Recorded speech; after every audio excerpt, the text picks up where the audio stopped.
Super. Donc, bonjour à toutes. Merci d'être avec nous ce soir. On est trop contente de vous avoir. Je suis avec Laure Soulez-Larivière, qui est diététicienne, qui a aussi été orthophoniste, qui va nous raconter tout ça et qui est spécialisée sur la prise en soin des troubles de l'oralité et qui ce soir va nous parler des risques de carence. Laure, pour commencer, je te propose de te présenter. Merci beaucoup Marie. Merci à toi de m'avoir invitée. Bonsoir à toutes. Donc je suis Laure, effectivement, diététicienne, nutritionniste et anciennement orthophoniste. Rapidement pour vous présenter mon parcours, j'ai exercé le métier d'orthophoniste pendant une dizaine d'années auprès de personnes de tous les âges qui avaient des troubles de l'oralité, troubles alimentaires, troubles de la déglutition, phobie de déglutition, néophobie alimentaire, etc. Et après une dizaine d'années donc de pratique orthophonique, je me suis reconvertie dans le métier de diététicienne, toujours auprès de cette même population, d'où ma présence ce soir aujourd'hui pour vous parler un peu plus de la partie carence, nutrition et difficultés d'oralité. Et si la prise en soin en diététique vous intéresse et vous voulez en savoir plus, si vous ne l'avez pas encore vu, on a fait un petit live sur Instagram avec Laure il y a une dizaine de jours, qui est dispo du coup en replay sur mon profil Instagram. Donc, je vous invite à aller visionner ça si jamais vous voulez en savoir un petit peu plus sur comment une diététicienne, et Laure plus particulièrement, peut nous aider dans le cadre des troubles de l'oralité. Alors, comment je fais pour passer à la suite? Voilà. Du coup, pour commencer, les filles, je vais vous proposer une petite météo intérieure pour savoir chacune comment vous vous sentez. Donc, l'idée, c'est pas forcément de tout nous raconter, vous nous racontez ce que vous avez envie de nous raconter. Mais voilà, l'idée, c'est juste de partager un petit peu dans quel état d'esprit on se sent chacune en fonction des icônes que vous voyez à l'écran de météo. Voilà, donc comme on n'est pas nombreuses, je vous propose qu'on fasse ça à l'oral. Laure, je te propose de commencer. Oui, avec plaisir, merci. Alors moi, ce soir, je me sens comme le soleil de la première icône, étonnant pour un lundi, mais je suis très contente d'être là parmi vous, super contente de vous rencontrer et de vous parler de ma passion. Donc tout va bien ce soir pour moi au niveau de la météo. Merci Laure. Chloé, je vois que tu avais activé ton micro. Est-ce que tu veux prendre la suite? Oui. Alors, moi, je me sens comme le nuage avec l'arc-en-ciel derrière, là. J'aimerais bien me soigner sur le plan physiologique et mental parce que je suis en souffrance de tout ça et il y a trop de conséquences. Voilà. Donc, j'attends la suite. Merci Chloé pour ton partage. Est-ce que les filles, vous voulez prendre la suite? Je vous laisse activer vos micros. Alors moi, je me sens bien. Je sors d'un week-end, du coup, ça va, ça va. Le week-end qui redonne de l'énergie. C'est ça, en Corse, donc... Oh bien. Du coup, toi aussi, tu as dû prendre ta petite dose de soleil. Oui. Et puis surtout, j'ai rencontré quelqu'un qui n'aimait pas le poisson. En fait, on s'est retrouvés à un dîner commun. Et on ne pouvait pas choisir, on ne pouvait pas voir ce qu'on allait manger puisque c'était une surprise de mon chéri. Et on a été invités en fait sur le bateau. Et du coup, on ne savait pas à l'avance qu'on allait manger. Donc en fait, on s'est retrouvés avec un couple qu'on ne connaissait pas, dont une qui ne mangeait pas de poisson. Et du coup, elle n'a pas du tout mangé l'entrée. Et on a parlé, ça a fait du bien. Et du coup, c'était cool l'échange, etc. Trop bien. Merci pour ce partage, Amélie. Et du coup, moi, je me sens bien, je suis soleil. Eh bien, super. On a un petit groupe plutôt en forme ce soir. Moi, je suis plutôt sur le soleil caché par des petits nuages. Le parcours d'entrepreneur, c'est un peu les montagnes russes. C'est pas toujours facile. Mais voilà, mais je suis hyper contente que ce soir, ça ait pu se concrétiser et qu'on soit là tout ensemble. Donc soleil quand même et très contente d'être parmi vous ce soir. Voilà, merci beaucoup les filles. Et du coup, Laure, je te donne la parole si je retrouve ma souris. Qui est là, voilà. Sur les carences. Super, merci beaucoup. Merci Marie. Alors du coup, comme on l'a dit un petit peu tout à l'heure en introduction, en fait, il nous semblait intéressant avec Marie de vous parler des carences. En fait, on a déjà fait cette présentation il y a quelques temps qui avait beaucoup intéressé le petit groupe, je me souviens, il y a quelques mois. Et on s'était dit qu'on allait pouvoir le proposer une deuxième fois parce que finalement, c'est des questions qu'on se pose beaucoup et à titre tout à fait légitime d'ailleurs de se dire, bah voilà, je mange peut-être pas tous les groupes d'aliments, donc est-ce que j'ai des carences? Il peut y avoir, vous allez voir, on va le voir ensemble, certains symptômes qui peuvent évoquer certaines carences. Donc, on a décidé ce soir de faire un petit point là-dessus. Juste pour vous redonner un petit détail sur mon activité actuelle, du coup. Donc, actuellement, je suis diététicienne en consultation. Donc, je travaille en libéral dans mon cabinet, entre guillemets, virtuel, parce que je ne fais que des consultations en visio. Et je vois énormément quasiment que ça, des patients qui ont des troubles de l'oralité, difficultés alimentaires, problématiques de carence, etc., de tous les âges. Et j'ai fait il y a quelques années, en 2019, un diplôme universitaire à la faculté de médecine de Dijon sur la micronutrition. Je ne sais pas si ça vous parle, la micronutrition, c'est l'étude des micronutriments. Les micronutriments, c'est justement tout ce qui est vitamines et minéraux. Donc, on va voir ensemble un petit peu qu'est-ce que c'est que tout ça. Mais voilà un petit peu ma présentation. Juste avant de commencer, n'hésitez pas, à la fin, il y aura un temps pour les questions. Si vous avez des questions à poser, vous pouvez soit les garder dans un petit coin de votre tête, soit si vous voulez les écrire dans le chat, parce qu'il me semble qu'il y a un chat. En tout cas, toutes les questions seront abordées à la fin du webinaire et vous êtes vraiment là pour ça. Donc, il n'y a aucun souci, c'est avec grand plaisir si vous souhaitez avoir des réponses à vos questions. Marie, je pense que tu peux passer ces diapos. Ouais, juste pour le chat, si jamais vous ne le voyez pas, c'est la petite icône en bulle de BD qui se trouve en bas à droite. C'est la 3e en partant de la droite. Sur ordinateur, je crois que sur mobile, c'est pas tout à fait au même endroit. Mais comme on n'est pas nombreuses, vous pouvez aussi tout à fait lever la main. Il y a une petite icône pour lever la main. Et puis, on pourra réactiver les micros et prendre les questions aussi si jamais il y a des choses sur lesquelles vous voulez qu'on revienne. Absolument, n'hésitez pas à lever la main, tout à fait. Et donc, première question pour vous, est-ce que les phobies alimentaires, les troubles de l'oralité, troubles alimentaires pédiatriques peuvent entraîner un risque de carence nutritionnelle? On a déjà un peu répondu, mais est-ce que vous avez une idée un peu plus précise? Qu'est-ce que vous en pensez? Est-ce que vous voulez soit prendre la parole, soit écrire dans le chat? Est-ce que vous avez un avis là-dessus? Ou pas d'avis? Oui, Chloé. Oui, vas-y, Chloé.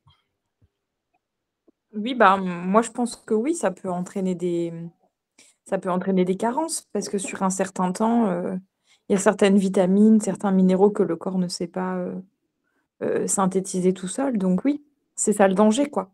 Et le danger, c'est que c'est mal connu des professionnels de santé. Quand on leur dit qu'il y a certains aliments qu'on ne mange pas, ils pensent quand même que si. Et, même si on leur met sonnette d'alarme, non, ils ne comprennent pas. Donc, je pense que oui, moi. Tu as tout à fait raison, Chloé. Merci pour cette intervention. Tu as tout à fait raison sur le fait que les professionnels de santé souvent sont très mal formés à ces questions-là. Alors, je t'avoue très honnêtement que moi, dans mes études de diététicienne, on parle très peu des carences, notamment en minéraux et en vitamines. On parle très peu. C'est pour ça qu'après, j'ai fait mon diplôme universitaire à la fac de Dijon, parce que je voulais vraiment avoir une expertise. Donc, c'est un diplôme qui dure 1 an, donc c'est quand même quelque chose d'assez poussé, d'assez conséquent. Et ça m'a été vraiment très utile pour les prises en charge de troubles alimentaires, quels que soient les âges d'ailleurs des patients que j'ai. C'est très utile et en fait, il y a des vrais risques sur la santé. C'est pas du tout anodin de ne pas manger, par exemple, du poisson pendant des années ou des légumes pendant des années ou de la viande pendant des années. C'est pas du tout anodin. Après, on peut faire beaucoup de choses, hein, bien sûr. D'ailleurs, il y a des personnes qui ne mangent pas par exemple, de produits animaux. Les personnes véganes, par exemple, qui mangent pas de produits animaux, bah, ils survivent. Hein. Je dis pas qu'ils sont malades, pas du tout. Mais il faut quand même être accompagné par un professionnel de santé. Et on sait, par exemple, que sur la population végane, il y a quand même un risque de carence, notamment en vitamine B12. Ça, on le sait. Et c'est quand même une réalité qui a été démontrée. Et donc, si les véganes sont à risque de carence, potentiellement aussi ceux qui ne peuvent pas manger de tous les types d'aliments peuvent aussi l'être, effectivement. Je ne sais pas si Mélodie et Amélie ont des choses à rajouter là-dessus. C'est pas une obligation. Oui, il y a enfin, pour moi, je pense qu'il y a des carences. Après, c'est vrai que je pense qu'au niveau carence, il peut y avoir sur le fait que, par exemple, moi, je mange beaucoup de yaourt, donc il peut y avoir aussi une complémentation, enfin, un déséquilibre, mais un équilibre aussi. Enfin, ça, il n'y a pas que des carences non plus, je pense. Oui, absolument, absolument, Amélie. En fait, on peut retrouver dans certains aliments des nutriments qu'il n'y a pas dans ceux qu'on ne mange pas. Donc, on peut aussi effectivement équilibrer des apports nutritionnels. Si par exemple, on n'a pas du tout de consommation dans telle famille d'aliments, si on mange plus d'une autre famille d'aliments, ça peut compenser effectivement le risque de carence. C'est tout à fait vrai, absolument. Faut-il encore connaître les aliments qui vont venir, comment dire, équilibrer les apports. Tout à fait.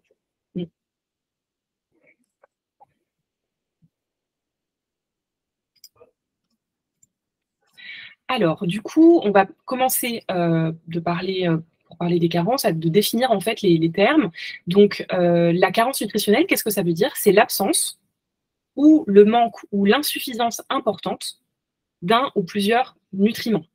On va voir ce que sont les nutriments, mais vous voyez que dans la carence, il y a soit on n'a pas du tout d'un certain nutriment ou de plusieurs nutriments, soit on en a, mais pas suffisamment. On en a un petit peu, mais pas suffisamment. Alors, quels nutriments sont mis en jeu en fait dans ces carences? Les macronutriments et aussi, ou alors, c'est pas forcément les deux, les micronutriments. Donc, je vais juste revenir sur ce que c'est que les macronutriments et les micronutriments. Donc, les macronutriments, ce sont les protéines, les lipides et les glucides. Ce sont les macronutriments, ce sont les 3 gros macronutriments, protéines, lipides, glucides. Les protéines, souvent, on les connaît quand même assez bien. Les lipides, ce sont les matières grasses, entre guillemets, ça correspond. Et les glucides, c'est ce qu'on appelle les sucres, vulgairement les sucres. Sachant qu'il y a différents types de sucres dans les aliments. Il y a des sucres qu'on peut trouver dans les féculents, qui ne sont pas les mêmes types de sucres que l'on trouve dans les fruits, par exemple. Pas tout à fait les mêmes types de sucres, ça reste quand même des glucides. Et les micronutriments, ce sont donc les vitamines. Donc les vitamines, je pense que vous avez déjà entendu parler d'elles. Vitamine C, vitamine D, vitamine A, vitamine B12, il y en a plein. On ne va pas toutes les citer, on les reverra après. Et donc dans les micronutriments, il y a les vitamines et il y a aussi les minéraux. Donc les minéraux, vous les connaissez aussi, c'est le fer, le magnésium, le zinc, le potassium, le cuivre, toutes ces choses-là. Voilà, on en reverra d'autres aussi. Et en fait, les micronutriments et les macronutriments, ils sont tous très importants pour la santé parce qu'ils vont tous, en fait, aller nourrir des systèmes différents et aller donner des bénéfices à différents types de santé, entre guillemets. On sait que, par exemple, le fer, c'est très important pour la santé du sang. On sait que, par exemple, le magnésium, c'est très important pour la santé nerveuse. On sait que les protéines, c'est très important pour la fonction musculaire. Les lipides, c'est très important pour la peau et pour la rétine, pour le cerveau. Vous voyez, donc chacun vient un petit peu, comment dire, porter sa petite brique à l'édifice. Hein. Chacun fait son petit travail. Et en fait, tout ça, ça travaille en synergie. Donc, il faut que chacun, les macros et les micros, ils soient suffisants pour avoir une bonne santé de manière générale. Voilà. Et donc, quand il en manque un, parfois, bah, ça peut quand même causer des carences. Et il faut savoir aussi que l'un n'empêche pas l'autre. C'est-à-dire qu'on peut tout à fait avoir, avoir tout un tas de nutriments suffisants. Il suffit qu'il en manque un, par exemple le fer, et on va avoir des symptômes. C'est-à-dire que si vous avez une carence en fer, bah, vous allez manger peut-être... c'est pas le zinc ou le magnésium ou la vitamine qui va compenser la carence en fer. Le fer, voilà, il est là, on a besoin de lui. Et il n'y a aucun autre nutriment qui va pouvoir le remplacer, en fait. Et donc, tous ces nutriments, qu'ils soient macro ou micro, ils viennent entretenir une bonne santé. Alors déjà, une bonne croissance chez l'enfant et une bonne santé de manière générale. Donc, la santé, tous les types de systèmes de santé, la santé des os, la santé des muscles, la santé nerveuse, la santé visuelle, la santé cutanée, cardiovasculaire, etc., etc. Donc, de manière générale. Et la santé émotionnelle aussi? Complètement, absolument. Tout à fait. Ben, on a remarqué, par exemple, que la carence en oméga 3, qui est extrêmement fréquente dans les troubles alimentaires, la carence en oméga 3, elle a des réels impacts sur, par exemple, des états de déprime. On sait que des gens qui sont déprimés, qui sont pas bien au niveau psychologique, il y a un lien qui a été établi clairement entre la carence en oméga 3 et ce genre de situation où on n'est pas bien sur le plan psychologique. Il n'y a pas que ça, évidemment, parce qu'il y a tout un tas de raisons pour lesquelles on peut avoir un état de déprime, mais on sait, c'est très clair, que les oméga 3 sont en jeu notamment dans cette santé mentale. Ça, on le sait. Mais évidemment, c'est tout un tas de choses. Il n'y a pas que les oméga-3, sinon ce serait trop facile. Voilà. Mais oui, effectivement, Marie, tu as raison. Il y a aussi la santé mentale qui, quand je parle de la santé, c'est très important de le rappeler, effectivement, c'est la santé physique et aussi la santé mentale. Oui. On peut passer à la diapo d'après. Alors, en gros, là, je vous ai mis quoi? Les différents groupes d'aliments avec, en gros, qu'est-ce qu'ils contiennent comme nutriments. Donc, on va les voir un petit peu en détail. Donc, les viandes, elles apportent principalement… Alors, excuse-moi, je te coupe. Vous aurez le replay et vous aurez également la présentation. Oui. Vous n'êtes pas obligé de prendre tout en note. Je dis ça parce qu'il y a beaucoup d'infos sur cette slide-là. Donc, je me permets de le dire. Vous aurez la slide, vous n'avez pas besoin de tout noter. Absolument, Marie, merci de le rappeler. Effectivement, ça permet de plus peut-être se concentrer sur le contenu. Donc, les viandes, de manière générale, que ce soit les viandes blanches, les viandes rouges, elles contiennent, en termes de macronutriments, elles contiennent principalement des protéines. Bon, elles contiennent aussi une matière grasse, mais c'est surtout les protéines qui sont prédominantes en fait dans les viandes. Et au niveau des micronutriments, elles vont apporter du fer, du zinc, de la vitamine B12 et d'autres vitamines du groupe B en plus petite quantité. Mais c'est principalement ces micronutriments-là qu'il faut retenir, donc fer, zinc, B12 et potentiellement autres vitamines du groupe B. Donc ça, c'est pour les viandes. Ensuite, on a les poissons. Alors les poissons, ça contient aussi des protéines, à peu près en même proportion que la viande. D'ailleurs, souvent, on les met un peu dans le même paquet, on va dire. Viande, poisson, œufs, on les met ensemble parce qu'ils sont assez similaires en termes de profil nutritionnel. Mais quand même, moi, je les ai séparés parce que vous allez voir que ça ne contient pas exactement la même chose. Donc, par exemple, dans les poissons, donc, il y a des protéines comme la viande, mais il y a quelque chose qu'il n'y a pas dans la viande, les fameux oméga-3. Ça, on ne les trouve pas dans la viande. Et ces oméga-3-là, on les trouve surtout dans les poissons qu'on appelle les poissons gras. Poissons gras qui ne sont pas tellement consommés quand on a des troubles alimentaires. J'entends par là le thon, le saumon, les sardines, le hareng, le maquereau. Donc, c'est principalement des choses qui sont très fortes au niveau du goût, qui ne sont pas souvent faciles à consommer quand on a des troubles alimentaires. Donc, parfois, ce genre de poisson, on les met un peu de côté. Les poissons blancs, comme le colin, par exemple, ou la sole, sont plus faciles potentiellement à manger parce qu'ils sont moins, ils ont moins de goût, ils sont moins forts. Puis ils sont blancs aussi, donc ça aide aussi la prise alimentaire parfois. Mais ceux-là, ils contiennent pas d'oméga-3 ou très peu. Donc les oméga-3 sont surtout dans les poissons gras. Les poissons, ça contient du calcium, ça contient de l'iode. L'iode est vraiment quelque chose de très important pour la santé. On n'en parle pas beaucoup, mais c'est super important. Le poisson, ça contient de la vitamine D et ça contient aussi de la vitamine B12. De toute façon, la B12, vous le verrez, elle est dans les produits animaux. Donc, comme le poisson est un animal, il contient de la vitamine B12. Donc ça, c'est pour la famille des poissons. Et ensuite, du coup, Laure, sur les poissons blancs, tu disais il n'y a pas d'oméga-3. Par contre, ils ont de l'iode? Oui, absolument. Ils ont de l'iode, oui. C'est une très bonne question. En fait, les nutriments ne sont pas forcément liés entre eux. C'est-à-dire que tu peux effectivement avoir des poissons qui n'ont pas d'oméga-3, mais qui ont de l'iode. Et ceux qui ont des oméga-3 ont aussi de l'iode. Oui. Ça ne vient pas forcément ensemble, les deux. Ouais, c'est une bonne question, effectivement. Ensuite, on a les… Mais par exemple, l'iode, tu vois, tu vas l'avoir dans les algues aussi également. Les algues, c'est riche en iode. Par contre, dedans, il n'y a pas de B12 comme ce n'est pas animal. Finalement, en fait, chaque aliment a un peu son profil de nutriments. Donc ça, c'est pour les poissons. Ensuite, les œufs donc contiennent aussi des protéines d'excellente qualité. Donc ça, les œufs, c'est vraiment un produit qui est vraiment excellent pour la santé. Contient des protéines très, très facilement assimilables par l'organisme, très bien utilisées par l'organisme. Et les œufs, ça contient du fer, aussi de l'iode, du zinc, comme la viande aussi, et beaucoup de vitamines, en fait. De la vitamine A, de la vitamine D, de la vitamine K, évidemment de la B12, puisque c'est un produit animal. Donc l'œuf, ça contient énormément de nutriments. Ça, c'est vraiment super. Si vous mangez des œufs, c'est top parce que ça contient beaucoup de micronutriments. C'est extrêmement riche sur le plan nutritionnel, mais c'est des bonnes calories, c'est des bons nutriments qu'il y a dans l'œuf. C'est vraiment un aliment qui est très, très intéressant. Que vous le mangiez entier ou mélangé dans des crêpes, vous voyez, dans une pâte à crêpes, dans une pâte à gaufres, dans une pâte à gâteau. L'œuf, c'est l'œuf, quoi, qu'il soit d'ailleurs cuit ou plus ou moins cuit, ça reste très intéressant sur le plan nutritionnel.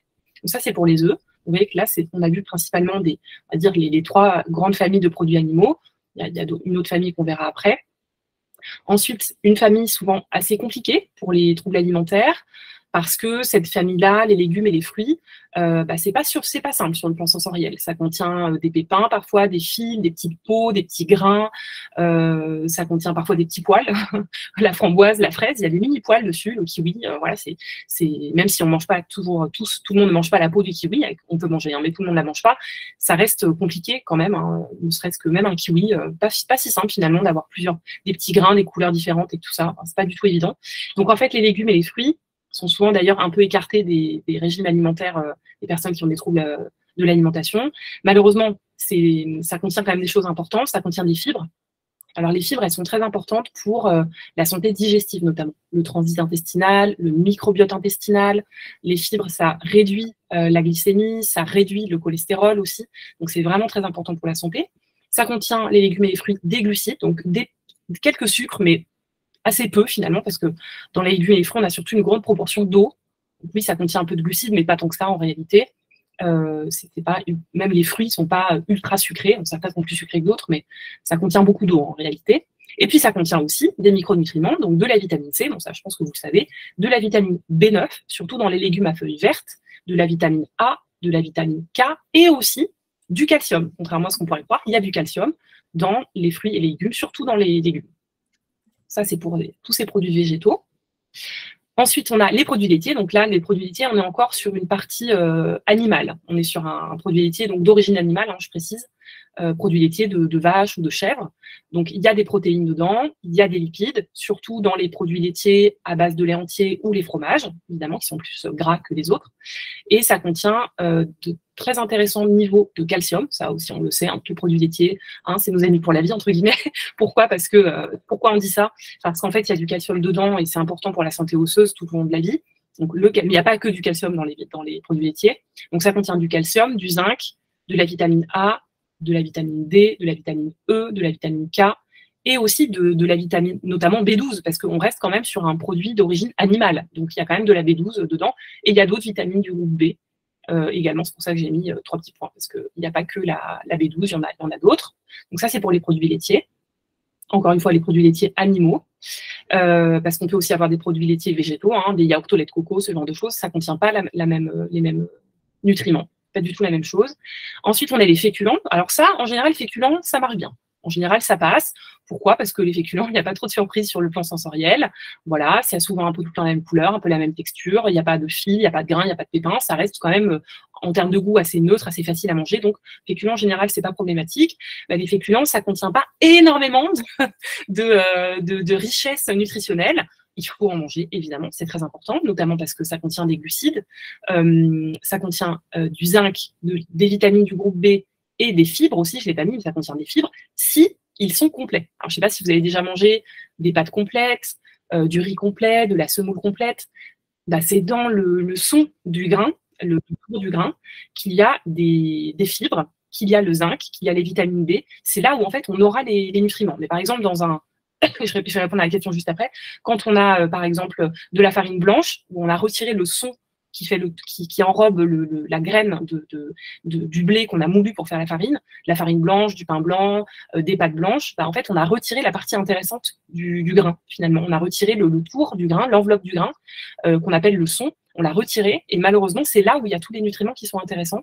Donc, c'est un peu dommage. Donc, en fait, les féculents blancs, donc le pain blanc, le riz blanc, etc., ne contiennent pas énormément ça contient évidemment des glucides dans tous les cas, mais ça ne contient pas beaucoup de micronutriments. Dommage, parce que c'est ça qui nous intéresse aussi, les micronutriments. Et je regarde tout de suite la question d'Amélie, comment peut-on faire pour ajouter des fibres en complément alimentaire ? Alors, il existe des compléments de fibres. Ouais, il existe des compléments de fibres, Amélie. Ça qui est la bonne nouvelle, finalement, c'est que, on va le voir pendant cette présentation, mais que quand on a certaines familles d'aliments qui manquent dans notre alimentation, en fait, on peut toujours se débrouiller pour augmenter notre consommation de fibres. Alors, soit on peut se mettre à manger des féculents complets ou semi-complets. Moi, c'est souvent ce que je recommande à mes patients, des féculents semi-complets, parce que complet, parfois, c'est trop différent en termes de texture et en termes de couleur et en termes de goût. Donc, moi, j'entends très bien quelqu'un qui me dit « Ah non, mais moi, complet, je peux pas, c'est trop différent, etc. » On peut essayer des féculents semi-complets. C'est déjà très bien si on arrive à manger des féculents semi-complets parce que ça rajoute quand même une certaine quantité de fibres. Et on a aussi, effectivement, des compléments alimentaires qui contiennent des fibres. Donc, on a 2 principaux compléments alimentaires. On a des sirops qui contiennent des fibres et on a des poudres qui contiennent des fibres. Mais alors attention, les sirops de fibres et les poudres de fibres, il ne faut jamais les prendre sans l'avis d'un professionnel de santé. Parce qu'en fait, il y a une certaine quantité à respecter. Ça dépend aussi de votre état d'hydratation. Ça va dépendre de plusieurs choses. Et donc, moi, je vous conseille, si jamais vous voulez faire une complémentation, c'est pas parce que c'est naturel, entre guillemets, les fibres, que c'est inoffensif. Par exemple, si vous prenez des fibres, mais que c'est mal dosé, que vous avez pas l'hydratation qu'il faut, vous pouvez aggraver des troubles digestifs, par exemple. Vous pouvez déclencher une constipation. Et ça, c'est absolument pas souhaitable pour la santé. Donc, on peut tout à fait rajouter des fibres en complément. Il faut juste vérifier avec un professionnel de santé la quantité, la qualité du produit, évidemment, bien sûr, parce qu'aujourd'hui, on trouve de tout dans les compléments qui sont pas toujours qualitatifs. Donc voilà. Mais il y a des solutions de compléments qui contiennent des fibres. Il y a une question de Chloé. Est-ce que Chloé, tu l'as Je crois que Chloé avait levé la main tout à l'heure et que tu n'avais pas baissé. Ouais. Pas de souci. Moi, j'avais une question. Le pain, ça compte dans les féculents? Oui, absolument, Marie. Le pain compte dans les féculents parce qu'en fait, le pain, il est à base de blé la plupart du temps. Après, il y a des pains d'autres céréales, mais effectivement, tout ce qui est céréales, donc la farine, enfin le blé, les autres céréales ou le riz, le maïs, tout ça, ça fait partie de la grande famille des féculents. Donc, par exemple, si tu manges des flocons d'avoine, ça compte comme des féculents. Si tu manges du pain, ça compte comme des féculents. Des biscottes, ça compte comme des féculents. De la brioche, ça compte aussi comme un féculent. Des pâtes, du riz, de la pomme de terre, ça compte comme un féculent. Du maïs, ça compte comme un féculent. Donc, en fait, il y a du quinoa, des choses comme ça. Tout ça, ce sont des féculents, effectivement. Et quand tu mets de la farine dans une recette, ou par exemple, quand tu fais une pâte, si jamais tu manges une quiche avec une pâte, tu sais, une pâte brisée ou une pâte feuilletée, bah, c'est un féculent parce que ça contient une grande quantité de farine. Donc, on considère que c'est un féculent. Ou par exemple, quand tu manges une pizza, bah, ta pâte à pizza, c'est un féculent. C'est pour ça que ça ne sert à rien de manger du pain en plus de ta pizza. Bah, ça va faire trop en termes d'apport de féculents. Et du coup, les crêpes, on a les œufs et la farine. Oui, les crêpes, c'est très intéressant. C'est un aliment qu'on appelle complet parce que c'est à la fois un féculent, mais ça apporte aussi des protéines. Donc, on ne peut pas dire que c'est qu'un féculent. C'est un féculent qui est protéiné parce qu'en fait, effectivement, on y ajoute des œufs, on y ajoute du lait. Donc, le lait, on est dans les produits laitiers, effectivement. On voit qu'il y a aussi des protéines dans le lait. Et donc, par exemple, les crêpes, c'est quelque chose de très intéressant. Surtout si tu utilises une farine semi-complète. Moi, je recommande souvent de la farine T80. On ne sent pas la différence dans les crêpes. Et c'est super parce que ça rajoute des fibres de très bonne qualité, très intéressantes pour la santé. Et il y a une question d'Amélie. Super. Je vois que Amélie avait la main. Ouais, Amélie, on t'écoute si tu as besoin.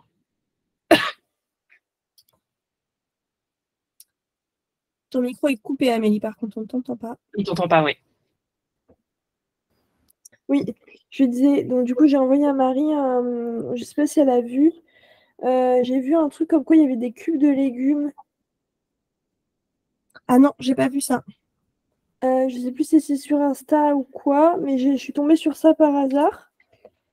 Et en fait, je voulais savoir du coup ce que c'était, etc. Et sous quelle forme, du coup, on pouvait manger les légumes.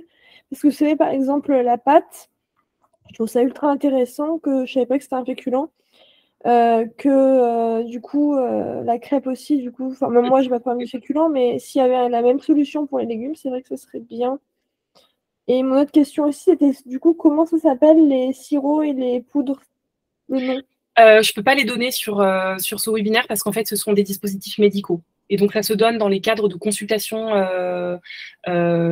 spécialisées. En fait, c'est comme si je donnais les noms des médicaments en disant bah, allez-y, prenez des médicaments. C'est pas possible de Mais c'est pas un médicament.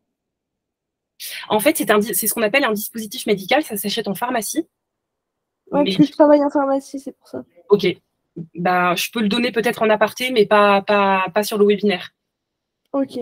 Parce que ça pourrait être considéré aussi comme de la publicité ou de la promotion et c'est pas souhaitable. En tout cas, en professionnel de santé, on n'a pas le droit de faire ça. D'accord, ok. Voilà. Donc, ça peut être en aparté, Amélie, si besoin. Les cubes de légumes dont tu parlais, Amélie, c'est quoi exactement dont tu parlais? Je vais regarder sur le téléphone, mais je t'ai envoyé un truc. Bah, j'ai pas reçu. C'est pour ça que j'ai regardé, mais j'ai pas reçu. Si tu connaissais, parce que je suis tombée sur ça complètement par hasard. Et c'est pas les carrés futés, non? Alors après, Amélie, je pense pas que... Oui, c'est les carrés futés, ça? Oui. Oui. Alors oui, si on met les carrés futés, oui, je vois très bien ce que c'est. En fait, Oui. alors je vois ce que c'est les carrés futés, mais ça ne peut absolument pas remplacer du tout des légumes, du tout. En fait, c'est pour donner un goût de légumes dans des recettes. C'est un peu comme un carré de bouillon. Tu vois, les carrés de bouillon que tu mets dans des sauces ou des trucs comme ça. D'ailleurs, c'est pas sûr pour la santé, les carrés de bouillon, mais bon, justement, les carrés futés sont plutôt bien au niveau de la composition. Ils ont plutôt une bonne composition. Il n'y a pas des ingrédients controversés dedans. Comment dire, ça peut absolument pas remplacer des légumes. C'est juste pour le goût du produit. D'ailleurs, c'est pas vendu en pharmacie. Donc, ça montre bien que c'est pas un dispositif adapté pour les carences. C'est plutôt, tu vois, ce qu'on appelle un aide culinaire, entre guillemets, comme de la vanille ou ce genre de choses, quoi. C'est un agent. Ok, parce que c'est vrai que je suis tombée sur ça, du coup, et... C'est un agent de ça. Et du coup, est-ce que vous connaissez la miraculine ou pas du tout? Alors, la miraculine, je crois que c'est un sucre, non? C'est un édulcorant? C'est un truc comme ça, non? Qui permet de changer le goût, en fait. Oui, alors en fait, il faut vraiment se méfier de tout ça. Tout ce qui est... en fait, il faut savoir qu'il y a énormément de marketing dans l'industrie et dans toutes ces choses-là, de choses qui vont être très prometteuses. Alors oui, ça change le goût, du coup, vous prenez moins de sucre, etc. Il faut vraiment faire attention à tout ça.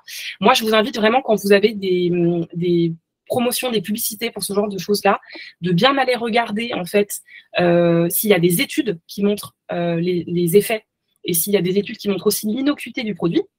Parce qu'il y a quelques années, souvenez-vous, quand l'aspartame est sorti, on disait l'aspartame c'est génial, c'est super, on met de l'aspartame partout, on peut boire du Coca zéro à volonté parce qu'il y a de l'aspartame, on peut donner de l'aspartame aux diabétiques, on peut donner de l'aspartame à tout le monde. Et moi, je me souviens que mes parents prenaient de l'aspartame tous les jours dans leur café, dans leur thé, etc.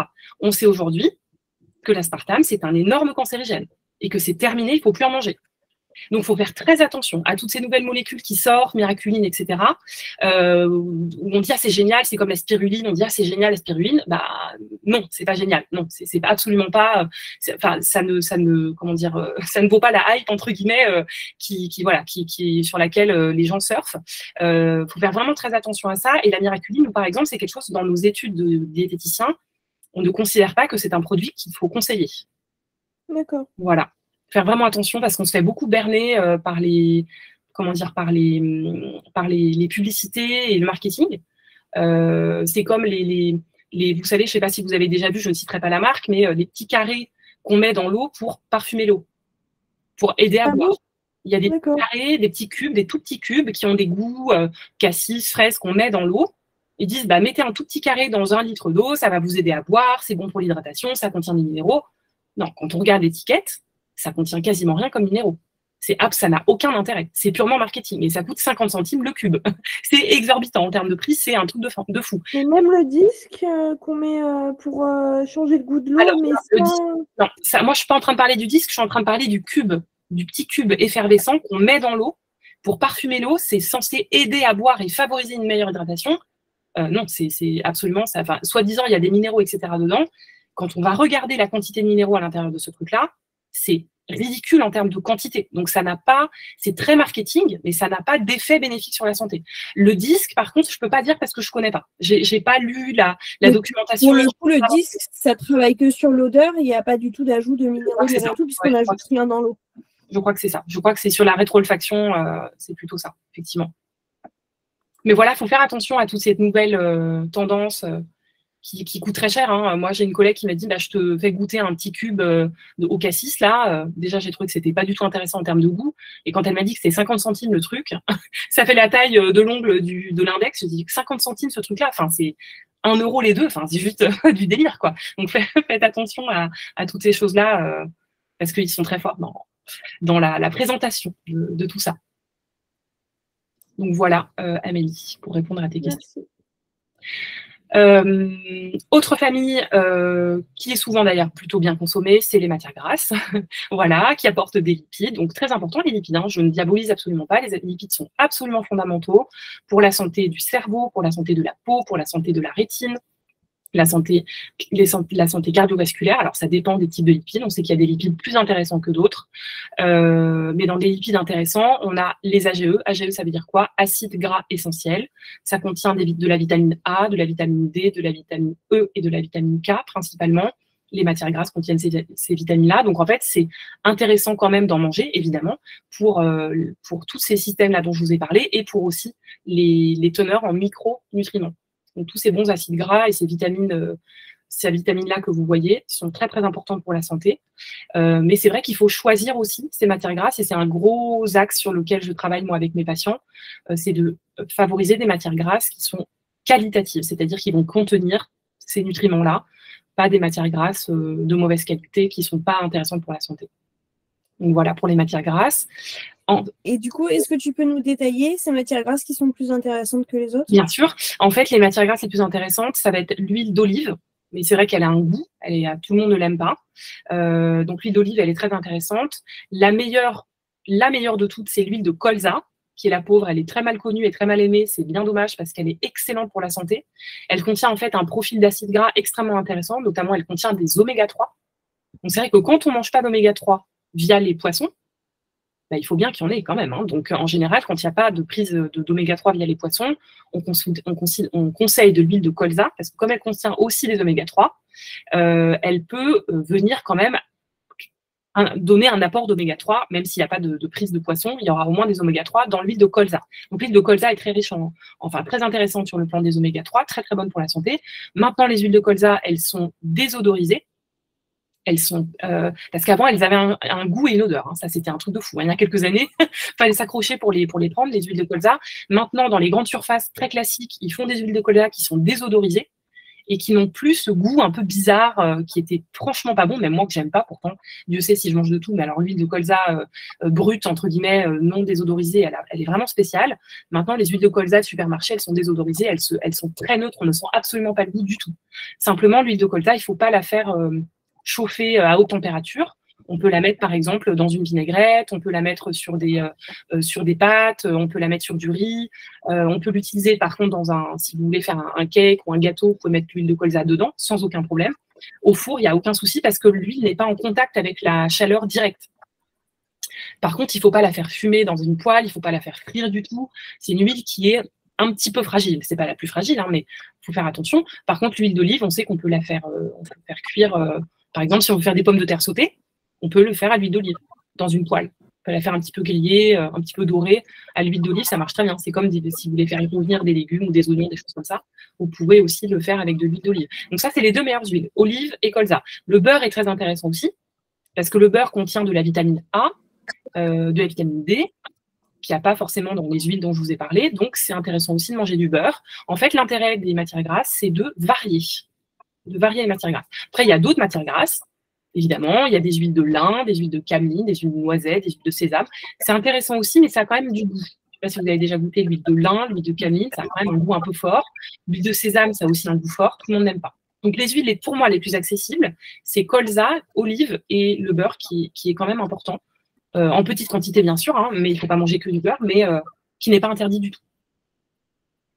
Et je crois que Chloé, tu as levé la main, il me semble. Si tu as une question, n'hésite pas.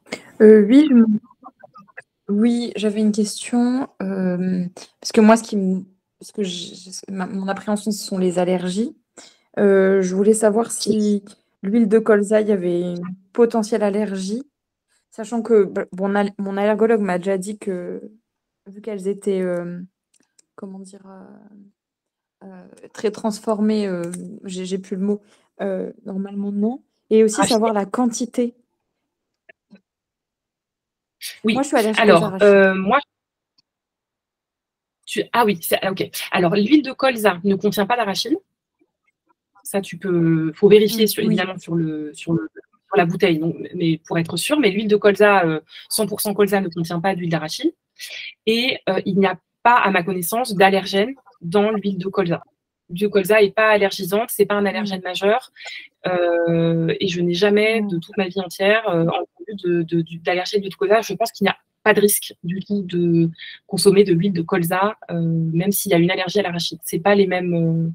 En plus, c'est pas du tout la même famille d'aliments de base. Donc, Pour moi, non.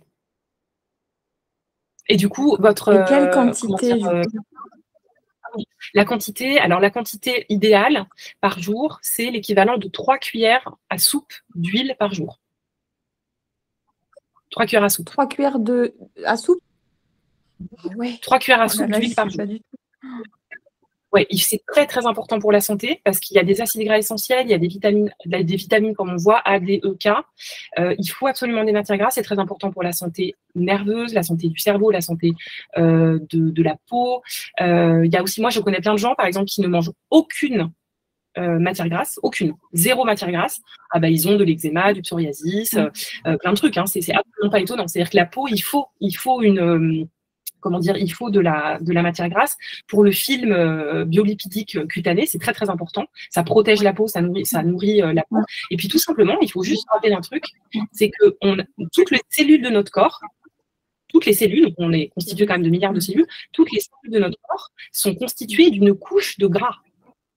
Et que si on n'a pas suffisamment de gras dans notre corps, en fait, tout notre corps souffre finalement.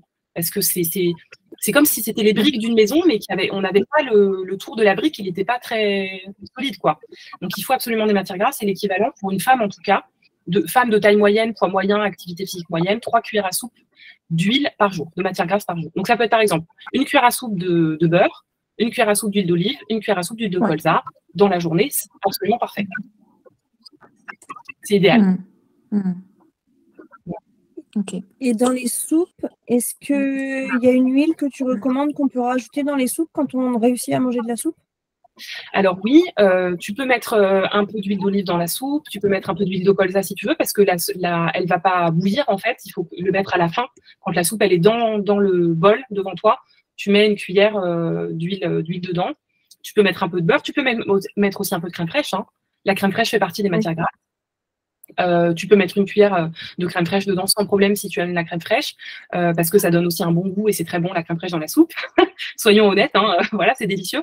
Donc c'est tout à fait possible. Du moment qu'il y a une variété des acides gras, c'est ça le plus important. En fait, l'erreur dans laquelle il ne faut pas tomber, ce serait manger que de la crème fraîche ou que de l'huile d'olive ou que de l'huile de colza ou que du beurre. L'intérêt, c'est vraiment de varier les sources d'acides gras pour avoir une complémentarité d'acides gras. Mais c'est comme les fruits et les légumes ou les viandes. Hein. On dit en général de varier les types de viande, varier les types de fruits, varier les types de légumes, varier les types de produits laitiers, parce qu'en fait, par exemple, entre une orange et une banane, on est sur 2 fruits, mais ils n'apportent pas du tout la même chose. Tu auras beaucoup plus de potassium dans la banane et beaucoup plus de vitamine C dans l'orange. Et inversement, tu vois, du coup, en fait, ce qui est très important, c'est de manger, ce qu'on dit en diététique, hein, c'est de manger un peu de tout. Parce qu'on sait qu'on va aller chercher dans chaque aliment des nutriments qui seront tout à fait complémentaires, quoi. Finalement, il n'y a pas un aliment, on dit « Ah, mais si on pouvait manger qu'un seul truc jusqu'à la fin de notre vie, ce serait quoi ?» Bah rien, c'est pas possible parce qu'on n'a rien qui contient tout.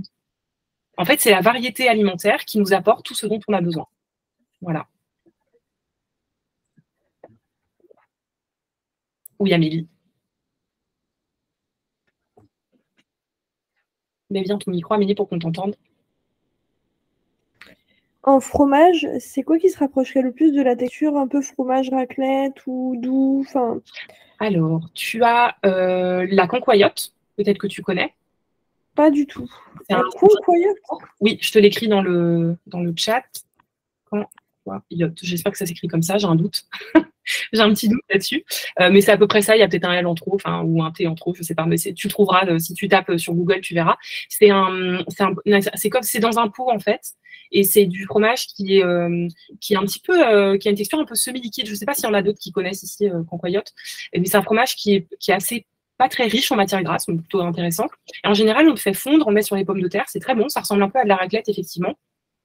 Après, il y a le reblochon qui ressemble un peu à la raclette. Qu'est-ce qu'il peut y avoir d'autre? Parce que le reblochon, si tu peux le faire fondre, donc c'est pas mal aussi, parce que ça a une texture très facile à manger. Les mentales, le kiri, tout ça, je trouve ça trop amer. Enfin, c'est vraiment pas mon parmesan, j'aime pas du tout. Enfin, ouais. Oui, c'est un goût qui est fort, effectivement.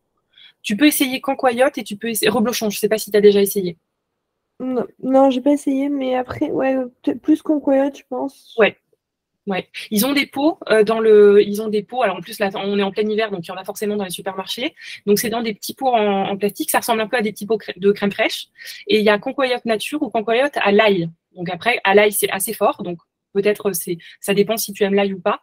Mais Pas du tout. ok, bah nature, c'est mieux. Nature, c'est bien. Et ça se chauffe légèrement. Et après, on peut le mettre sur la pomme de terre ou sur une tranche de pain, si on veut.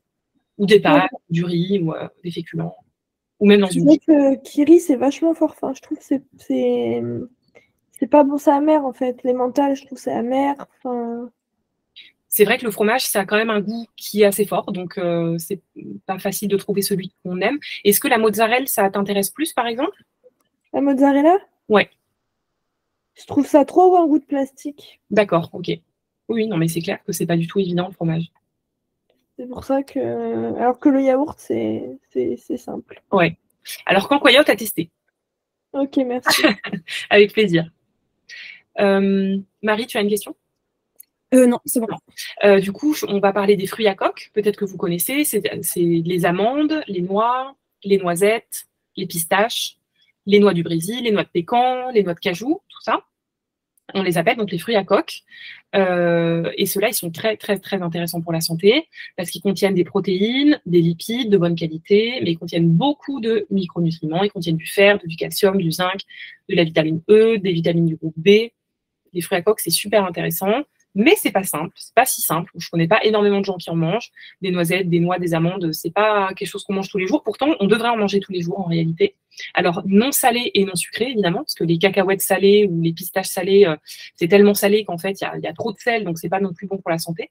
Mais on trouve maintenant des cacahuètes non salées, des pistaches non salées, des amandes non salées, des noix non salées, totalement nature, qui sont très très bonnes pour la santé. Alors, quand elles sont pas faciles à consommer en tant que telles, on peut les utiliser sous forme de purée.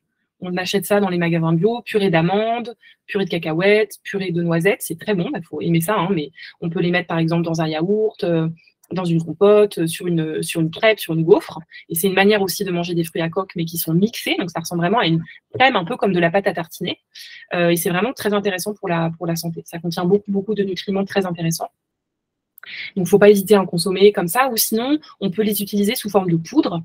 Par exemple, faire un gâteau avec de la poudre d'amande ou un gâteau avec de la poudre de noisette. C'est aussi une bonne manière de manger des fruits à coque. Souvent, ça passe mieux d'ailleurs que les fruits à coque à croquer ou que les purées de fruits à coque. Donc, voilà, pour les fameux fruits à coque. Et puis, on termine avec un autre groupe qui est très, très intéressant. Je ne sais pas si vous en mangez. Ce sont des légumineuses. Donc, les légumineuses, c'est tout ce qui est lentilles, pois chiches, haricots rouges, haricots blancs, fèves, pois cassés, tout ce qui est flageolets. Ça, c'est extrêmement intéressant pour la santé. Ça contient beaucoup de fibres. Ça contient des glucides, mais qui font pas beaucoup monter la glycémie. Ça contient des protéines végétales. Et c'est surtout riche en fer, riche en calcium, riche en zinc et riche en vitamines du groupe B. Plusieurs vitamines du groupe B. Et c'est vraiment très, très intéressant pour la santé. Encore une fois, les légumineuses, malheureusement, ne sont pas énormément consommées. Pas facile à consommer. Donc, moi, ce que je conseille, si c'est possible, c'est de les utiliser, par exemple, dans des recettes. Donc, par exemple, de les utiliser dans des soupes. Mettre un petit peu de lentilles dans une soupe de carottes ou de patates douces et bien mixer. Parce qu'il y a aussi la petite peau. Donc, voilà, c'est pas évident, la petite peau. Et sinon, ce qui marche très bien aussi souvent, c'est le houmous de pois chiches. Je ne sais pas si vous connaissez, une espèce de purée de pois chiches avec un peu de citron, avec un peu d'huile de sésame et tout ça. Ça, c'est très bon sur des tartines ou des choses comme ça. C'est pareil, tout le monde n'aime pas. Donc voilà, mais après, il n'y a pas que le pois chiche qu'on peut faire en houmous, il y a aussi les lentilles, les haricots rouges, etc. Maintenant, on peut faire des houmous avec même des petits pois, avec toutes ces choses-là. Donc, comme c'est déjà mixé et qu'il n'y a pas la peau dedans, souvent, ça passe mieux sous forme de houmous, sous forme de purée, donc, plutôt que en texture telle qu'elle. Marie. J'avais vu des recettes où on pouvait utiliser le jus de pois chiche pour remplacer le blanc d'œuf. Oui. Est-ce que du coup ça a aussi des propriétés intéressantes en termes de nutrition? C'est une très bonne question. Ça ne contient pas vraiment de propriétés intéressantes en termes de nutrition parce qu'en fait, c'est plutôt le jus dans lequel les pois chiches sont. En fait, c'est de l'eau. Parce qu'on appelle ça le jus de pois chiche, mais en fait, c'est de l'eau dans lequel ils ont trempé. Exactement. En fait, on les a conservés dans l'eau. Mais c'est pas vraiment du jus. Ça n'appartient pas au pois chiche entre guillemets. C'est pas comme du lait de coco. Le lait de coco, c'est vraiment la noix de coco qui a été mixée, ça fait du lait. Là, le jus de pois chiche entre guillemets qui est dans les boîtes de conserve, en fait, c'est de l'eau dans laquelle les pois chiches sont trempés. Et donc, ça contient, je ne sais pas exactement quelle est cette... je ne sais pas qu'est-ce qui fait que ça fait de la mousse quand on le bat en... C'est vrai que ça fait incroyable, hein, ça ressemble vraiment à du blanc en neige. C'est assez impressionnant, on peut faire des mousses au chocolat incroyables avec ça, et même des meringues apparemment, enfin, c'est assez incroyable. Mais ça ne contient pas tous les nutriments qu'il y a dans le pois chiche lui-même. Par contre, c'est absolument pas contre-indiqué pour la santé. Il n'y a aucun souci à faire ça. Oui, mais du coup, ça n'a pas les vertus de... Ça remplace pas le pois chiche, quoi. Alors, il doit y en avoir quand même un petit peu. Il doit y avoir un petit peu de fibres, un petit peu de fer, parce qu'on sait que dans l'eau de trempage, il y a des, comment dire, il y a des transferts entre le pois chiche et l'eau. Ça va un peu transférer, entre guillemets, c'est-à-dire que ça va un peu se répandre. On va dire que les nutriments vont un peu se répandre dans cette eau-là. Mais c'est pas du tout là où il y a malheureusement, c'est dommage, ce serait bien, c'est pas là où il y a la majeure partie des nutriments, malheureusement. Ça reste de l'eau, en fait. Voilà. Et deuxième question, j'avais vu des recettes de gâteaux au chocolat, il me semble, avec des haricots rouges. Tout à fait. Ça, on peut faire. Ça, vous pouvez faire, ça marche très bien. Moi, je le recommande souvent, cette recette-là, la recette de gâteau au chocolat aux haricots rouges. En fait, vous utilisez les haricots rouges à la place de la farine, à la place du sucre. Vous allez mixer des haricots rouges en conserve. Ça fait une espèce de purée. Vous mixez bien. Après, vous mettez le chocolat, l'œuf, etc. Vous mixez bien tout ça. Vous le faites cuire comme un gâteau classique au four. Et ça ressemble vraiment à un gâteau au chocolat. Sauf qu'en fait, il y a toutes les vertus des haricots rouges. Donc, il y a des fibres dedans, il y a des protéines, il y a du fer, du calcium, etc. Donc, c'est super parce qu'en fait, on mange des haricots rouges sans s'en rendre compte. Parce qu'en fait, comme ils sont totalement mixés, on ne se rend pas compte, mais on a un apport nutritionnel très, très, très intéressant dans cette recette, par exemple. Elle est hyper connue, cette recette. Si vous tapez gâteau au chocolat, vous tombez dessus direct, en fait, sur Internet. Elle est très, très connue. Chloé, si tu as une question, n'hésite pas à remettre ton micro. Oui, c'était juste un petit apport. Il y a aussi le blondie aux haricots blancs, c'est délicieux. Pour ceux qui ont du mal de C'est une super réflexion, merci. manger des légumineuses. Est-ce que tu peux nous parler est-ce que tu peux nous parler un peu de cette recette ou dire ce qu'elle contient? Oui. Bah, en gros, moi, je mets de la compote, des haricots blancs. La compote, ça remplace le sucre pour moi. Des haricots blancs. Et ce que je fais aussi, c'est que je mixe des flocons d'avoine. Comme ça, avec quelque chose d'assez complet. On peut mettre aussi du coup un peu de levure et un peu d'arôme vanille. Et si on veut, un œuf et une cuillère à soupe d'huile d'olive ou quoi. Et voilà. Ça fait un blondie. Et on peut mettre aussi quelques pépites de chocolat dessus si on a le chocolat. Donc ça fait un gâteau. Mais ça marche plutôt pas mal. L'idée, c'est de tout mixer, quoi. Et après, tu fais cuire au four, c'est ça? Oui, absolument. Ouais. Absolument. Et ça a une texture assez moelleuse. Et moi, je trouve que ça passe bien. Je marque le chat. Haricots blancs. Peut-être on peut retrouver les recettes sur Internet, Chloé, si on tape ça? Oui, blondie aux haricots blancs, ça se retrouve facilement, ouais. Super, génial. Je l'ai mis sur le chat, comme si vous voulez faire un copier-coller pour le trouver dans Internet. Merci beaucoup, Chloé. C'est super intéressant d'avoir ton retour. Ça montre que c'est possible, en fait, de manger des haricots blancs, même qu'on a des troubles alimentaires. C'est tout à fait possible. Quand on les mixe dans des gâteaux, quand on fait des recettes où on les mixe à l'intérieur, on mélange avec des goûts qu'on aime bien, en fait, on peut tout à fait manger des légumineuses. Il y a énormément de recettes qui existent. Moi, je connais une recette aussi de cookies aux haricots blancs, donc ça doit ressembler à peu près à ce que tu dis. C'est des cookies, c'est une pâte à cookies, et au lieu de mettre de la farine, tu mets du haricot blanc mixé. Donc, en fait, on peut tout à fait manger des légumineuses, même si on n'aime pas ça. Si on les mélange avec des choses qu'on aime, c'est tout à fait possible. Ça marche très, très bien. Merci beaucoup, Chloé. Est-ce que, Marie, tu peux passer à la diapo suivante, s'il te plaît? Je t'en prie. Alors, diapo suivante. Quand est-ce qu'on va rechercher une carence? En fait, dès qu'on a une sélectivité alimentaire, c'est-à-dire dès qu'on a un ou plusieurs aliments que je vous ai montrés précédemment qu'on ne mange pas, donc par exemple si on ne mange aucune viande, aucun poisson, ou si on ne mange aucun fruit, aucun légume, ce que je vois moi tous les jours en consultation, si on a une sélectivité alimentaire sur un groupe d'aliments ou plusieurs groupes d'aliments, ou si on a une consommation élevée d'aliments ultra transformés. Ça, on le voit énormément dans les troubles alimentaires, les phobies alimentaires, etc., d'avoir une forte consommation d'aliments ultra transformés. Moi, j'ai beaucoup de patients, ils mangent beaucoup de chips, beaucoup de nuggets, beaucoup de frites, beaucoup de de patates, vous savez, des patates dauphine, des pommes dauphines ou des choses comme ça, surgelées et tout ça. C'est très fréquent, quand on a des phobies alimentaires, de manger une grosse proportion de ces aliments-là. Alors, pourquoi ces aliments-là, ils sont corrélés avec des carences? Parce qu'en fait, comme ces aliments, ils sont très transformés, ils sont très travaillés, ils contiennent très peu de micronutriments. Voilà, dans un nugget de poulet, vous n'aurez absolument pas la même quantité en fer, en vitamines que dans un poulet normal. Or, je sais bien, le poulet normal, c'est beaucoup plus dur à manger qu'un nugget. Ça, c'est clair. Voilà, c'est aussi comme ça. Donc, c'est aussi une réalité que le vrai poulet, entre guillemets, la cuisse de poulet, elle est absolument pas du tout facile à manger parce qu'il y a de la peau, parce qu'il y a des tendons, parce qu'il y a des os, des cartilages. Enfin, voilà, c'est très compliqué. Dans le nugget, c'est 100% de la chair de poulet. Il n'y a pas de mauvaise surprise, vous risquez pas de tomber sur un goût bizarre, etc. Le truc, il est pané, il a tout le temps le même goût. Donc, les aliments ultra transformés sont beaucoup consommés. Le blanc de dinde, le jambon de poulet, tous ces trucs-là qui sont ultra transformés sont très consommés quand on a des phobies alimentaires. Le problème, c'est que c'est très pauvre, en fait, sur le plan nutritionnel. Ça ne contient pas de très peu de fer, très peu de calcium, très peu de magnésium, très peu de vitamines. Et du coup, forcément, si vous mangez beaucoup d'aliments ultra transformés, bah, vous ne mangez pas suffisamment, vous vous rendez pas compte, hein, mais vous n'avez pas suffisamment de fer, calcium, vitamines, etc.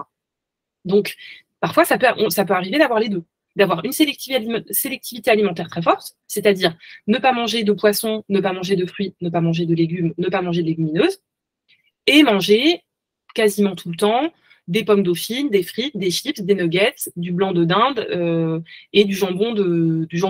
Voilà, moi, ça m'arrive tous les jours de voir ça en consultation.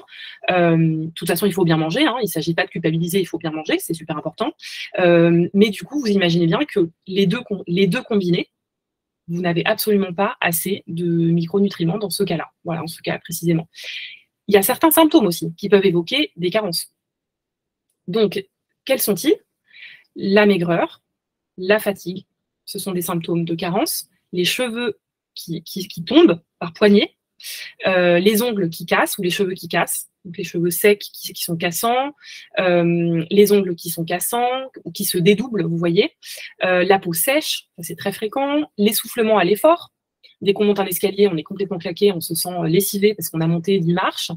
La pâleur aussi, le fait d'être très pâle, les difficultés à se concentrer, les troubles du sommeil, donc ça peut être soit une difficulté à s'endormir, soit ça peut être des réveils dans la nuit ou la sensation d'être fatigué au réveil, une sensibilité accrue aux infections, donc des gens qui vous disent « Ah ben moi, je suis tout le temps malade.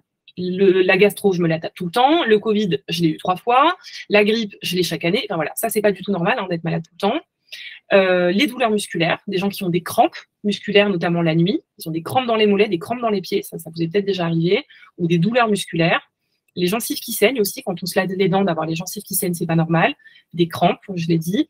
Aussi des nausées. Voilà, je sais que la carence en fer, pour l'avoir vécu moi-même, ça donne des nausées. La déprime, on en a parlé tout à l'heure, il y a plein de carences en nutriments qui peuvent provoquer des déprimes, notamment la carence en fer, la carence en oméga 3, ça peut complètement déprimer quelqu'un, et les difficultés de cicatrisation. Ça, on le voit notamment quand on a des carences en zinc, par exemple. Le zinc, c'est très important pour la peau. Donc, même les troubles cutanés, hein, la peau sèche, les difficultés à cicatriser, en général, c'est qu'il y a un manque d'oméga 3, il y a un manque d'acides gras essentiels, il y a un manque de zinc. Alors, ce que je veux juste dire avant de laisser la parole à Mélodie, c'est que, pour finir juste ma phrase, c'est que tous ces symptômes-là ne sont pas spécifiques. Qu'est-ce que ça veut dire? Ça veut dire que vous pouvez tout à fait avoir, par exemple, une sensibilité accrue aux infections sans avoir de carence.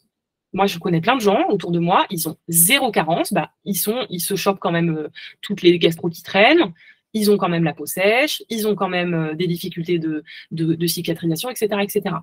Mais c'est vrai que quand on a un cumul des deux, quand on a une sélectivité alimentaire, avec plus ou moins d'aliments ultra transformés dans l'alimentation et des symptômes, bon, en général, il ne faut pas chercher à midi à 14h, c'est très fortement une carence.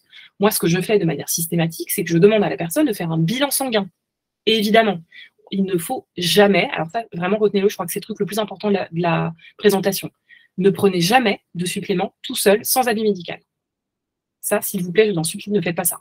Il faut absolument, quand on prend un complément alimentaire, même du fer, de la vitamine D, du calcium, même des fibres, hein, on en parlait tout à l'heure, il faut absolument faire un bilan sanguin avant et être conseillé par un professionnel de la nutrition, soit un diététicien nutritionniste, soit un médecin nutritionniste. C'est très, très important. On ne prend jamais de complémentation à l'aveugle. On risque d'aggraver la situation. On ne peut pas aller à tâtons. Il faut d'abord faire un bilan sanguin, voir où on en est sur le plan des dosages sanguins, et après, on fait une complémentation avec des suppléments. Mais on peut pas faire ça dans le désordre. Il faut vraiment faire très attention. Hein. C'est pas parce que c'est en vente libre en pharmacie que c'est inoffensif. Hein. C'est comme les huiles essentielles et tout ça. Il faut faire très, très attention. Alors, le dentifrice. Alors, le dentifrice doux, un dentifrice doux, les dentistes spécialisés. C'est dentiste ou dentifrice, Amélie, que tu voulais dire? Les dentistes et les dentifrices en même temps. En fait, je voulais savoir s'il y avait des dentistes spécialisés dans les troubles alimentaires. C'est une très bonne question. Je pense que oui, parce que je sais qu'il y a des... Oui, il y en a. Il y en a, c'est sûr. Oui, il y en a. Je sais qu'il y a un réseau qui s'appelle le réseau Rhapsodif. Je ne sais pas si vous le connaissez. Comment tu l'écris? Je vais vous l'écrire dans le chat, mais en fait, il est en Île-de-France. Rhapsodif. Et ce réseau-là, il est très bien pour toutes les personnes qui ont des difficultés de type troubles alimentaires, etc. Il est vraiment très, très bien. Et dans ce réseau-là, il y a plusieurs dentistes qui travaillent là et qui sont bien formés à toutes ces difficultés-là. Et donc ça, c'était la question sur les dentistes. Et la question sur le dentifrice, du coup, c'était quoi la question sur le dentifrice? En fait, c'est parce que le dentifrice, j'ai toujours eu du mal à le garder longtemps. Donc, du coup, je voulais savoir s'il existait des dentifrices doux au niveau du goût. Alors là, on n'est pas sur les carences, hein, c'est ça, Amélie? Comment? On n'est pas sur les carences, du coup. Parce que vous avez parlé de dentifrice tout à l'heure, donc du coup, ça m'a... Oui, j'ai dit quand on se brosse les dents et qu'on saigne, c'est par rapport à la diapo qui est à l'écran, j'ai dit quand on se brosse les dents et qu'on saigne des gencives, c'est pas normal. En fait, le saignement des gencives lors du brossage des dents peut être un signe de carence nutritionnelle. Je n'ai pas parlé de dentifrice, je ne crois pas. Non. Parce que du coup, je voulais savoir si vous aviez des... Je me suis permis de poser la question par rapport au dentifrice. Alors, c'est une très bonne question, Amélie. En fait, le dentifrice n'est pas obligatoire. Hein. En fait, on peut très bien se brosser les dents à l'eau. Il n'y a aucun souci. Le dentifrice n'est pas du tout une obligation. Évidemment, c'est bien si vous avez du dentifrice, c'est bien. Mais moi, j'ai des patients qui ne supportent pas le dentifrice. C'est pas le dentifrice le plus important. Dans le fait de se laver les dents, le plus important, c'est le fait de frotter avec la brosse à dents. C'est pas du tout le dentifrice. Donc, si vous avez des problèmes à tolérer les dentifrices, vous pouvez vous laver les dents à l'eau. Et c'est très bien si vous le faites à l'eau. C'est beaucoup plus important que le dentifrice de se laver les dents. D'accord. Voilà. Donc, vous pouvez vous laver les dents à l'eau sans problème. Et il y a une autre question. Est-ce qu'on peut avoir des difficultés à grossir? Oui. On le voit là, dans la diapo, il y a marqué maigreur. Ouais. Maigreur. La maigreur est un symptôme potentiel de carence. Absolument, bien sûr. C'est une bonne question. Merci. Et il y avait Mélodie qui avait une question aussi. Ah oui, Mélodie, on t'écoute. Oui. Est-ce que les troubles du cycle menstruel, ça peut être aussi dans les symptômes des carences? Alors, je réfléchis. En fait, probablement que oui. Alors, moi, je ne suis pas spécialisée là-dedans. Je ne suis pas spécialisée dans les troubles menstruels, mais il y a des diététiciennes qui connaissent ça très bien. Je pense que oui. En tout cas, je sais que, par exemple, les douleurs de règles, si on donne des oméga 3, ça peut les diminuer, par exemple. Voilà. Donc, oui, je pense qu'il peut y avoir un lien entre des carences et des troubles menstruels. En revanche, je sais aussi que si, par exemple, on a des pertes sanguines abondantes, on peut avoir aussi une carence en fer. Même si on mange du fer par voie orale, on peut malheureusement, à cause de pertes sanguines, on peut être en carence de fer. Donc, on peut aussi avoir des carences sans avoir des troubles alimentaires. Voilà. Mais en tout cas, oui, je pense qu'il peut y avoir tout à fait un lien entre... oui, je pense, parce qu'en fait, l'alimentation ultra transformée, on sait elle est quand même corrélée avec ce qu'on appelle une inflammation de bas grade. Et cette inflammation de bas grade, elle favorise les douleurs, l'inflammation, etc. Et moi, j'ai des personnes qui, en augmentant, par exemple, la teneur en oméga 3 de leur alimentation, ils avaient moins de douleurs de règles, par exemple. Voilà. D'accord. Donc, Chloé, oui. Tant qu'on est sur la question menstruelle, dans le cadre d'une aménorrhée, est-ce que du coup, une carence en particulier peut amener une aménorrhée? C'est une très bonne question. Je ne pense pas. Pas à ma connaissance en tout cas. Pour moi, l'aménorrhée, c'est plutôt un problème hormonal, il me semble, hein, que c'est plutôt un problème hormonal. Je ne suis pas certaine que les carences nutritionnelles puissent avoir un lien avec l'aménorrhée. En fait, c'était justement ça dont je voulais parler, en fait, moi, mais du coup... Alors, l'aménorrhée, par contre, on la rencontre, effectivement, l'aménorrhée, on la rencontre quand on a, en cas de maigreur, très fréquente, quand on est très, très maigre, qu'on ne mange pas assez, parce que moi aussi, j'en ai des patients qui ne mangent pas du tout assez. Ils ne mangent absolument pas suffisamment, ils sont extrêmement maigres. Et la maigreur, la grande maigreur, je précise, la grande maigreur peut bien sûr provoquer une aménorrhée, oui. Mais moi, j'ai des patients qui ont des telles phobies alimentaires qui mangent très, très peu. J'en ai une, là, actuellement, elle a 33 ans, elle mange tellement peu qu'elle est extrêmement maigre et elle est en aménorrhée. Après, l'aménorrhée, c'est multifactoriel, c'est-à-dire qu'il n'y a pas que la maigreur, il n'y a pas que l'alimentation dans l'aménorrhée, il y a les hormones et puis il y a aussi, quoi qu'on en dise, il y a aussi l'état psychologique. Hein. L'aménorrhée, c'est aussi très lié au psychisme malgré tout quand même. Hein. Oui, c'est polyfactoriel. Il y a plusieurs choses différentes. Ouais. Il y a plusieurs choses différentes dans l'aménorrhée. En tout cas, en cas d'aménorrhée, il faut vraiment consulter pour ça. Je pense que c'est vraiment important parce que ça peut être tout un tas de choses différentes, l'aménorrhée. Okay. Est-ce que tu veux passer, Marie, la prochaine diapo? Ouais, on passe à la suite. Ouais. Des petites questions que vous pourriez éventuellement vous poser. Donc là, c'est un peu comme une FAQ, mais je vais répondre aux questions. Alors, comment rechercher d'éventuelles carences? Alors déjà, il faut rencontrer un professionnel de la nutrition, donc soit un diététicien nutritionniste, soit un médecin nutritionniste, faire tout l'inventaire de ce que vous consommez. Parce qu'en fait, je vous donne un exemple. Quand moi, j'ai des patients qui viennent me consulter, je prends toute la liste des aliments qu'ils mangent et je regarde. Est-ce qu'il manque des choses? S'il manque des choses, c'est là où je vais aller faire le bilan sanguin. Mais je ne vais pas m'amuser à évaluer tous les dosages sanguins chez une personne. Ça ne sert à rien. Si la personne, elle mange largement assez de fruits et de légumes crus, par exemple, je ne vais pas m'amuser à doser sa vitamine C. Parce que je sais qu'il n'y a pas besoin. Si elle mange une quantité suffisante de fruits et légumes crus, je ne vais pas m'amuser à doser la vitamine C. Ça ne sert à rien. Donc, je vais aller chercher que les nutriments qui sont déficitaires dans l'alimentation de la personne. Voilà. Donc, il faut donc rencontrer un professionnel de santé et faire un bilan sanguin. C'est la seule manière de faire. On ne peut pas deviner les carences chez quelqu'un. On ne peut absolument pas deviner les carences chez quelqu'un. Et encore une fois, on peut manger de tout et être carencé. Je vois plein de patients aussi comme ça qui mangent de tout mais qui sont carencés. Et à l'inverse, qui ne mangent pas de tout, mais miraculeusement, ils ne sont pas carencés. Voilà. J'avais un patient comme ça, 27 ans, qui mangeait 4 aliments. J'ai voulu le tester sur la vitamine C en me disant il n'a aucun fruit et légumes crus, donc comment c'est possible? En fait, il avait effectivement aucun problème de vitamine C. Je ne sais pas comment c'est possible, mais voilà, ça peut arriver aussi. Donc, on n'est pas tous égaux face à l'assimilation aussi des nutriments. Donc, il faut aller faire un bilan sanguin parce que ça ne se voit pas sur la tête des gens. Hein. La carence, ça se voit sur la feuille du laboratoire. Ça ne se voit pas sur la tête des gens. On ne peut pas deviner une carence chez quelqu'un. On peut supposer une carence, mais on ne peut pas la deviner. Il faut aller faire un bilan sanguin. Ça, c'est super important. Est-ce que les bilans sont pris en charge par la sécurité sociale? Alors, ça dépend lesquels. Si le bilan sanguin il est prescrit par un médecin, presque tout est remboursé dans le bilan sanguin. Il y a parfois certaines vitamines qui ne sont pas remboursées, mais presque tout est remboursé. Moi, par exemple, qui ne suis pas médecin, je suis diététicienne nutritionniste, je ne peux pas faire de prescriptions qui sont remboursées par la sécurité sociale. Mais vous pouvez aussi faire des évaluations sanguines sans ordonnance. C'est tout à fait possible. Voilà. Donc, c'est pris en charge si c'est prescrit par un médecin. Ce n'est pas pris en charge si ce n'est pas prescrit par un médecin. Qui peut écrire une ordonnance? Un médecin. Pas un diététicien, pas un infirmier, un médecin. En tout cas, une ordonnance de bilan sanguin, c'est que les médecins qui peuvent les faire en France actuellement en 2024. Ça changera peut-être un jour, mais pour l'instant, c'est comme ça. Peut-on acheter des compléments alimentaires sans passer par un professionnel de santé? Oui, mais je vous les déconseille fortement. Vous pouvez à la pharmacie acheter de la vitamine C, acheter de la vitamine D, acheter du fer, acheter du magnésium, tout ce que vous voulez. C'est en vente libre, absolument.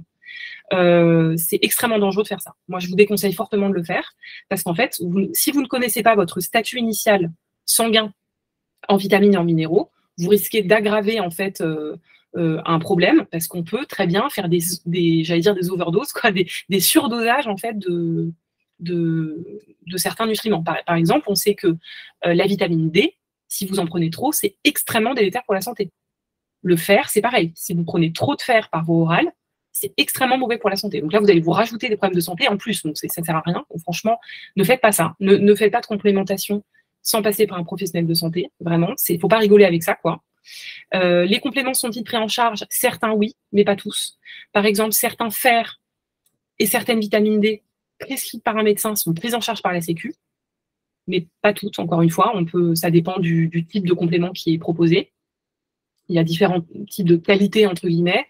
Il y a certains compléments de très haute qualité. Bon, ceux-là, ils ne sont pas remboursés. Voilà, pas remboursés parce qu'ils coûtent un certain prix et donc c'est à la charge du patient. Existe-t-il un risque de surdosage? La réponse, bien sûr, est oui. Il faut faire très, très attention au surdosage, notamment les vitamines A, D, E, K, le fer. Il y a vraiment un risque de surdosage. Il faut faire très attention. Le sélénium aussi, bien sûr. Gros risque de surdosage avec le sélénium. Donc, il ne faut pas non plus prendre de multivitamines en se disant, allez, je prends toutes les multivitamines, je me balance tout le cocktail. Là, je prends un truc avec tout dedans, du fer, du zinc, du machin. Il faut faire très attention à ça. Moi, je déconseille les multivitamines. Parce que souvent, quand on a besoin d'un micronutriment, on n'a pas forcément besoin de tous les autres qui sont dans le cocktail. Donc, il faut prendre juste un truc isolé. Moi, je pense que c'est beaucoup mieux. Voilà, d'aller voir le bilan sanguin, de se dire, voilà, il me manque. Si je suis carencée en fer, en vitamine C, ok, je vais prendre du fer et de la vitamine C. Je ne vais pas me taper tout le reste. Il n'y a aucune raison de prendre du zinc, du cuivre, du calcium. S'il n'y a pas de carence, ça ne sert à rien d'en prendre comme ça. Enfin, moi, je ne suis pas pour la médication à tout prix. Je ne suis pas pour surmédiquer les gens. Je ne trouve pas que c'est bien de trop prendre de substances. Je trouve que c'est bien de prendre le nécessaire, mais pas d'aller au-delà. Toutes les marques de compléments sont-elles équivalentes? Non, pas du tout. On a des compléments de très bonne qualité, notamment certains compléments avec, par exemple, des vitamines ou des minéraux, on va dire, qui sont organiques, beaucoup mieux assimilés que les minéraux inorganiques. Ils coûtent plus cher, mais ils sont beaucoup mieux pour vous, beaucoup mieux assimilés. Donc, toutes les marques ne sont pas équivalentes. Encore une fois, faites très attention à toutes les marques que vous trouvez sur Instagram, sur TikTok, sur Internet, sur Facebook, toutes les publicités de gens qui se lancent en disant « Oui, alors moi, j'avais des carences il y a 3 ans, donc j'ai lancé ma start-up, j'ai lancé ma boîte, je vends des carences, je vends des compléments, c'est super, c'est très joli, c'est coloré, il y a des offres et des promos. » Non. On n'est pas censé avoir de promo sur ce genre de produits. C'est comme si vous aviez une promo sur le Doliprane. Il faut vous inquiéter quand même. C'est pas normal du tout. Ce sont des dispositifs médicaux. C'est pas juste pour rigoler qu'on prend des compléments. Et malheureusement, je trouve en ce moment, je ne sais pas ce qui se passe, c'est peut-être l'effet Covid, mais ça explose. Les startups qui vendent des compléments alors que les gens n'ont aucune formation scientifique. Quand vous allez voir les gens qui créent des startups comme ça, en général, ce sont des gens qui ont fait une école de commerce. Alors oui, ils se sont fait entourer de professionnels, mais en général, quelques mois, et puis après, c'est fini, quoi. Donc, il faut vraiment faire attention à tout ça. Faut-il prendre des compléments à vie? Non, pas forcément. On peut faire des cures. On peut faire des cures de 1, 2, 3 mois. Mais on peut aussi refaire des carences. Donc, on peut faire des carences, être traité, et quelques années, refaire des carences. C'est pas à vie. Enfin, si vous prenez 3 mois de fer, ça ne veut pas dire que plus jamais vous n'aurez à prendre de fer de votre vie. Donc, il faut pas forcément prendre des compléments à vie, mais en tout cas, faire des cures suffisamment longues pour que les carences soient comment dire, récupérées, on va dire, guéries, prises en charge, mais ça peut arriver de refaire une carence quelques années après. Ce n'est pas parce que vous avez pris une fois une supplémentation que vous n'aurez plus jamais de carence dans votre vie. Et je crois que j'ai fait le tour de cette diapo. Il me semble que c'est la dernière. Donc, si vous avez des questions, n'hésitez pas. Il me semble que c'est la dernière ou l'avant-dernière. Oui, je crois qu'on est arrivé au bout. Ah oui, il y avait le petit bilan. Il y a un sujet que tu n'as pas traité, que je voulais peut-être qu'on complète. Tous les combien il faut surveiller? Tu disais qu'on fait des bilans pour surveiller. Tous les combien tu recommandes de faire ces bilans, justement? Alors, en fait, en général, moi, ce que je fais avec les patients qui viennent me voir pour la première fois, quand je vois que toutes les familles d'aliments ne sont pas représentées et qu'il y a des symptômes qui sont quand même évocateurs, je demande un bilan sanguin. Donc, je demande un bilan sanguin. En général, 99% des cas, je vois des carences. Effectivement, il y a des vraies carences. Donc, une supplémentation est mise en place. Après, il faut réévaluer à 3 mois à peu près. On réévalue à 3 mois. Donc, on refait un bilan sanguin à 3 mois. Et après, ça dépend. J'allais vraiment dire ça dépend de comment vous avancez dans votre phobie alimentaire.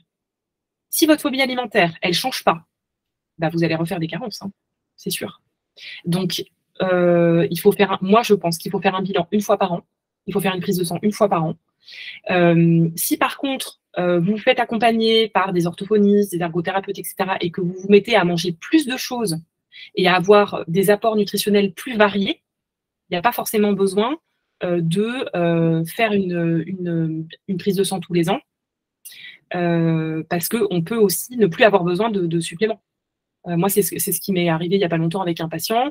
Au début, il était supplémenté, il avait des oméga-3, de la vitamine, etc. En 6 mois d'orthophonie, il a mangé de tout, mais de tout. C'est le fameux patient de 27 ans de tout à l'heure, qui mangeait 4 trucs au départ. En 6 mois, il a mangé de tout. Donc, au début, il était supplémenté. Et comme maintenant, il mange de tout, j'ai dit, vous n'avez pas forcément besoin de continuer les supplémentations, vu que vous mangez de tout. Ça vaut la peine quand même de faire un bilan sanguin pour vérifier, en fait. Voilà. C'est surtout quand vous avez des symptômes. Quand vous avez 0 symptôme, que vous vous sentez vraiment bien, que vous n'avez pas de fatigue, vous n'avez pas de problème particulier, etc., il n'y a pas forcément besoin de faire des analyses de sang. Dès que vous avez des symptômes, pour moi, c'est important d'en faire. Voilà. Répondre à ta question, Marie. Super, merci Laure. Est-ce qu'il y a d'autres questions?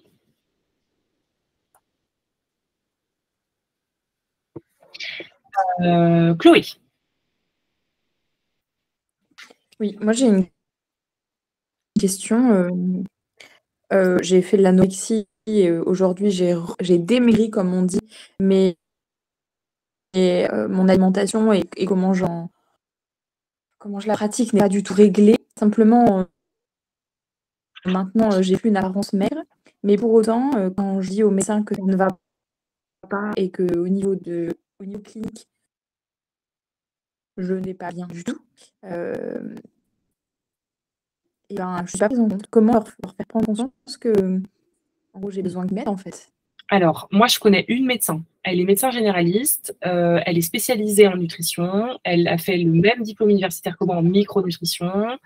Elle est super. Elle consulte en visio parce qu'elle est en banlieue parisienne, mais pour les personnes qui ne sont pas en banlieue parisienne, elle fait des consultations en visio aussi. Donc, moi, je connais cette personne-là que je trouve bien.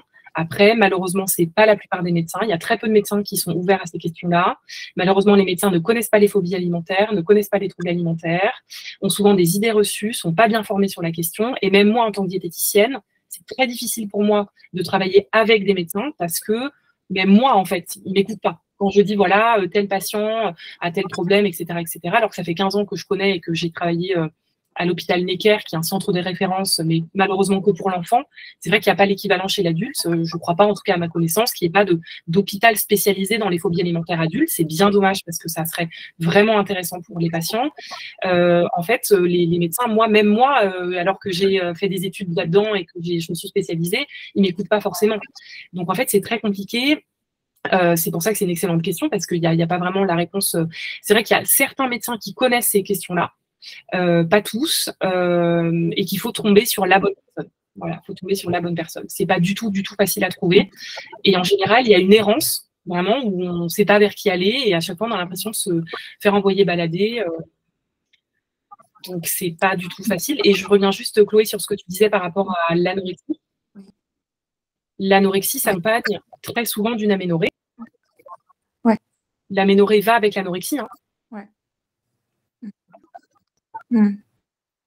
Ouais. Et en fait, même quand on remet à manger, ça reviendra forcément comme ça, on attendait le retour du cycle. Hein. Donc, ça peut être aussi lié à ça, l'anorexie, l'aménorrhée dont il était question tout à l'heure. Ouais. Et sur la question du médecin, je ne sais pas où est-ce que tu habites, Chloé, mais ne pas hésiter à changer de médecin et à consulter quelqu'un d'autre si on n'est pas entendu, ça c'est important.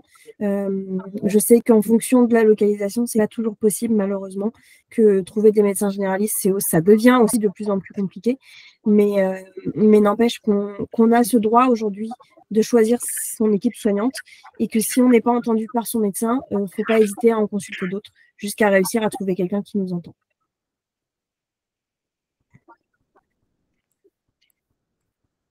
Merci. Je ne sais pas si Laure, tu pourras partager le nom de la médecin qui est formée là-dessus. Oui, je vérifie juste son nom. Pour ne pas me tromper, parce qu'il y a plusieurs. Voilà. Parce qu'en fait, ce qui se passe, c'est qu'il y a. C'est qu'il y a à la fois une méconnaissance, un mépris et on reproche un certain nombre de volonté, quoi. Mais c'est au-delà de la volonté, en fait. C'est incroyable. Oui, les médecins, en fait, n'ont pas de formation du tout sur les troubles alimentaires. Et le problème, c'est qu'au-delà de ne pas avoir de formation, parce que si on n'a pas de formation, bah, on se renseigne. Enfin, moi, je connais pas tout. Quand je ne sais pas quelque chose, je me renseigne. Je ne dis pas, non, ça n'existe pas. Je peux pas renier quelque chose que je ne connais pas. Malheureusement, les médecins font ça. C'est-à-dire que souvent, quand ils ne connaissent pas, ça veut dire que ça n'existe pas. Mais c'est pas vrai. C'est pas parce qu'ils connaissent pas les troubles alimentaires et les phobies alimentaires que les phobies alimentaires n'existent pas. Ça concerne des milliers de personnes, voire des dizaines de milliers ou des centaines de milliers de personnes dans le monde. Ça concerne des gens de tous les âges. Donc, ce n'est pas du tout une invention ou une lubie. Voilà, exactement, ou un effet de mode, comme on l'entend beaucoup. C'est une vraie entité clinique. D'ailleurs, c'est même noté ça s'appelle l'ARFID. Hein. Je ne sais pas si ça vous parle, hein, le terme ARFID, A-R-F-I-D. L'ARFID, c'est une entité clinique qui est décrite scientifiquement dans un manuel qui décrit les pathologies qui s'appelle le DSM-5. Le DSM-5, c'est comme le dictionnaire comme un dictionnaire de maladies, d'accord. Il n'y a pas toutes les maladies dedans, hein, mais notamment, il y a les troubles alimentaires dans ce DSM-5. Il y a tous les troubles alimentaires, il y a la boulimie, il y a l'anorexie, et il y a l'ARFID. Et donc, l'ARFID, c'est un vrai trouble. Je veux dire, il y a un dictionnaire, entre guillemets, le DSM-5, il écrit noir sur blanc. Et ça a été écrit par des experts, des psychiatres, des médecins. Il est validé sur le plan international. On ne peut pas nier l'ARFID quand on est médecin en 2024, parce que c'est une entité clinique qui existe et qui a été décrite dans ce livre-là, le DSM-5. C'est pas du tout un effet de mode. Donc, il faut leur dire, docteur, ma pathologie, elle est décrite dans le DSM-5. Et les médecins savent ce que c'est que le DSM-5. Moi, des fois, je suis à 2 doigts de leur imprimer le truc et de leur envoyer la feuille, quoi. Je leur envoie la page en disant, voilà, docteur, parce qu'il y en a, il faut vraiment les former, en fait. Il faut qu'ils comprennent que c'est pas parce qu'ils connaissent pas que l'ARFID n'existe pas, en fait. Hein. Voilà. Mais c'est difficile, hein, parce qu'ils ont été aussi, j'allais dire élevés, dans leurs études de médecin, on leur apprend qu'ils savent tout. Enfin, voilà. C'est pas une critique que je fais, c'est juste très, très, c'est un constat que les médecins eux-mêmes me disent. Ils me disent, mais vous savez, madame, nous, dans nos études, on n'a jamais entendu parler de ça, et on nous a bien dit que de toute façon, on savait tout. Donc, bah oui, forcément, quand ils n'ont pas appris ce que c'était que l'ARFID et que vous leur balancez le truc, ils se disent, mais c'est quoi ce truc-là, d'où ça sort, quoi. Ils savaient tout quand ils ont fait leurs études il y a 20 ans, 30 ans. Exactement. Et tu sais, Marie, je crois que même maintenant, je ne suis pas certaine que l'ARFID soit au programme. Non, malheureusement. Ouais, je crois pas. Parce que moi, je connais des médecins dans mon entourage proche, familial. J'ai 2 médecins dans mon entourage. Je ne suis pas certaine qu'ils connaissent l'ARFID. Mais par contre, je pense qu'aujourd'hui, on leur dit plus quand même qu'ils savent tout. Et il y a une humilité sur les médecins des générations précédentes. Oui. Je pense qu'il y a. Et puis, je pense de manière générale, bien sûr. Oui. Je pense quand même que les jeunes médecins, j'espère en tout cas, ont aussi cette ouverture d'esprit. Maintenant, quand même, on donne beaucoup plus la parole aux patients. On parle de violences gynécologiques, on parle de l'endométriose, on parle de tous ces trucs-là. Il y a quelques années, on n'en parlait pas. Et maintenant, c'est quand même des choses dont il est question dans les médias, voilà. Et c'est vrai que pourquoi on parle des violences gynécologiques, par exemple, ou obstétricales, parce qu'en fait, maintenant, on écoute les patients. Avant, les patientes qui disaient bah, moi, mon accouchement m'a traumatisé, tout le monde s'en foutait. Maintenant, on les écoute, ces femmes. Et on fait des émissions là-dessus. Enfin, on les écoute. En tout cas, on fait des émissions là-dessus et on essaye de sensibiliser les médecins et tout le monde d'ailleurs sur le fait que oui, ça existe, d'avoir des violences obstétricales à l'accouchement, etc. Et maintenant, on donne, je trouve, de plus en plus la parole aux patients. Et effectivement, tu as raison, Marie, dans la mentalité des jeunes médecins, ça se ressent. Il y en a qui sont beaucoup plus ouverts à écouter le patient, à être dans une posture d'humilité, effectivement.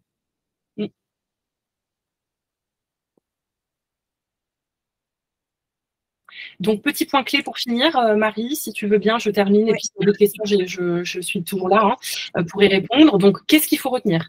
La sélectivité alimentaire qu'on retrouve dans les phobies alimentaires, dans les troubles de l'oralité, s'accompagne très souvent de carences nutritionnelles. C'est très fréquent. Il y a entre 25 et 50% des personnes. Je ne vous l'ai pas dit, ça, c'est un chiffre qui est intéressant. Entre 25 et 50% des personnes atteintes de phobie alimentaire ont des carences. D'accord? Donc, c'est beaucoup. Hein, c'est une personne sur 4 à une personne sur 2 souffrant de phobie qui, en fait, a une carence. Voilà. Le recours aux compléments alimentaires permet, dans la plupart des cas, de combler ces carences. Mais attention, encore une fois, la complémentation n'est pas sans risque. Il faut toujours être encadré par un professionnel de santé, ne jamais prendre de compléments à l'aveugle, même si on vous dit non, mais c'est anodin, c'est rien, c'est sans risque. Moi, je suis très précautionneuse. Je pense qu'il ne faut pas jouer avec sa santé. Amélie. Petite question, il y a combien de pourcentage de gens qui sont atteints de troubles de l'oralité alimentaire sur 100%? Ouais, c'est une très bonne question. En fait, on n'a pas de. Alors, moi, j'avais entendu, parce que c'est très difficile d'avoir des chiffres, que chez l'enfant, il y avait à peu près 25% des enfants qui vivaient au cours de leur enfance une période de difficulté alimentaire. Difficulté alimentaire, ce n'est pas une phobie alimentaire, mais qu'en fait, il y avait en tout, sur la population générale, 5% des enfants sont concernés par la phobie alimentaire. Le problème, c'est que 5% des enfants concernés par la phobie alimentaire, s'ils ne sont pas accompagnés, ils la gardent toute leur vie, cette phobie alimentaire. Ce qui est, je pense, le cas de toutes les personnes ici présentes ce soir. J'imagine que votre phobie alimentaire, elle date de votre petite enfance. Donc, en fait, je pense, Amélie, qu'on est au moins à 5% de la population. On doit être à 5% de la population. Je pense. Par contre, c'est pas une certitude absolue, mais je pense qu'on est quand même on doit être à 5% de la population. Il y a quand même beaucoup de gens qui ont des problèmes de phobie alimentaire. C'est pas du tout anecdotique. Hein. C'est pas 1 sur 1000. Hein. Enfin, 1 sur. C'est beaucoup. Je trouve c'est faible quand même, 5%. 5%. Si ça fait 5%, ça fait 5 personnes sur 100. Et il y en a beaucoup plus qu'on ne pense, mais il y en a beaucoup qui ne savent même pas qu'ils sont concernés et qui se pensent simplement difficiles, capricieux, etc. parce que les mots n'ont jamais été posés et ils n'ont pas été informés sur le sujet. Donc c'est là où c'est très très difficile aujourd'hui de pouvoir évaluer puisqu'on a un grand manque de connaissances et d'informations sur le sujet. Absolument.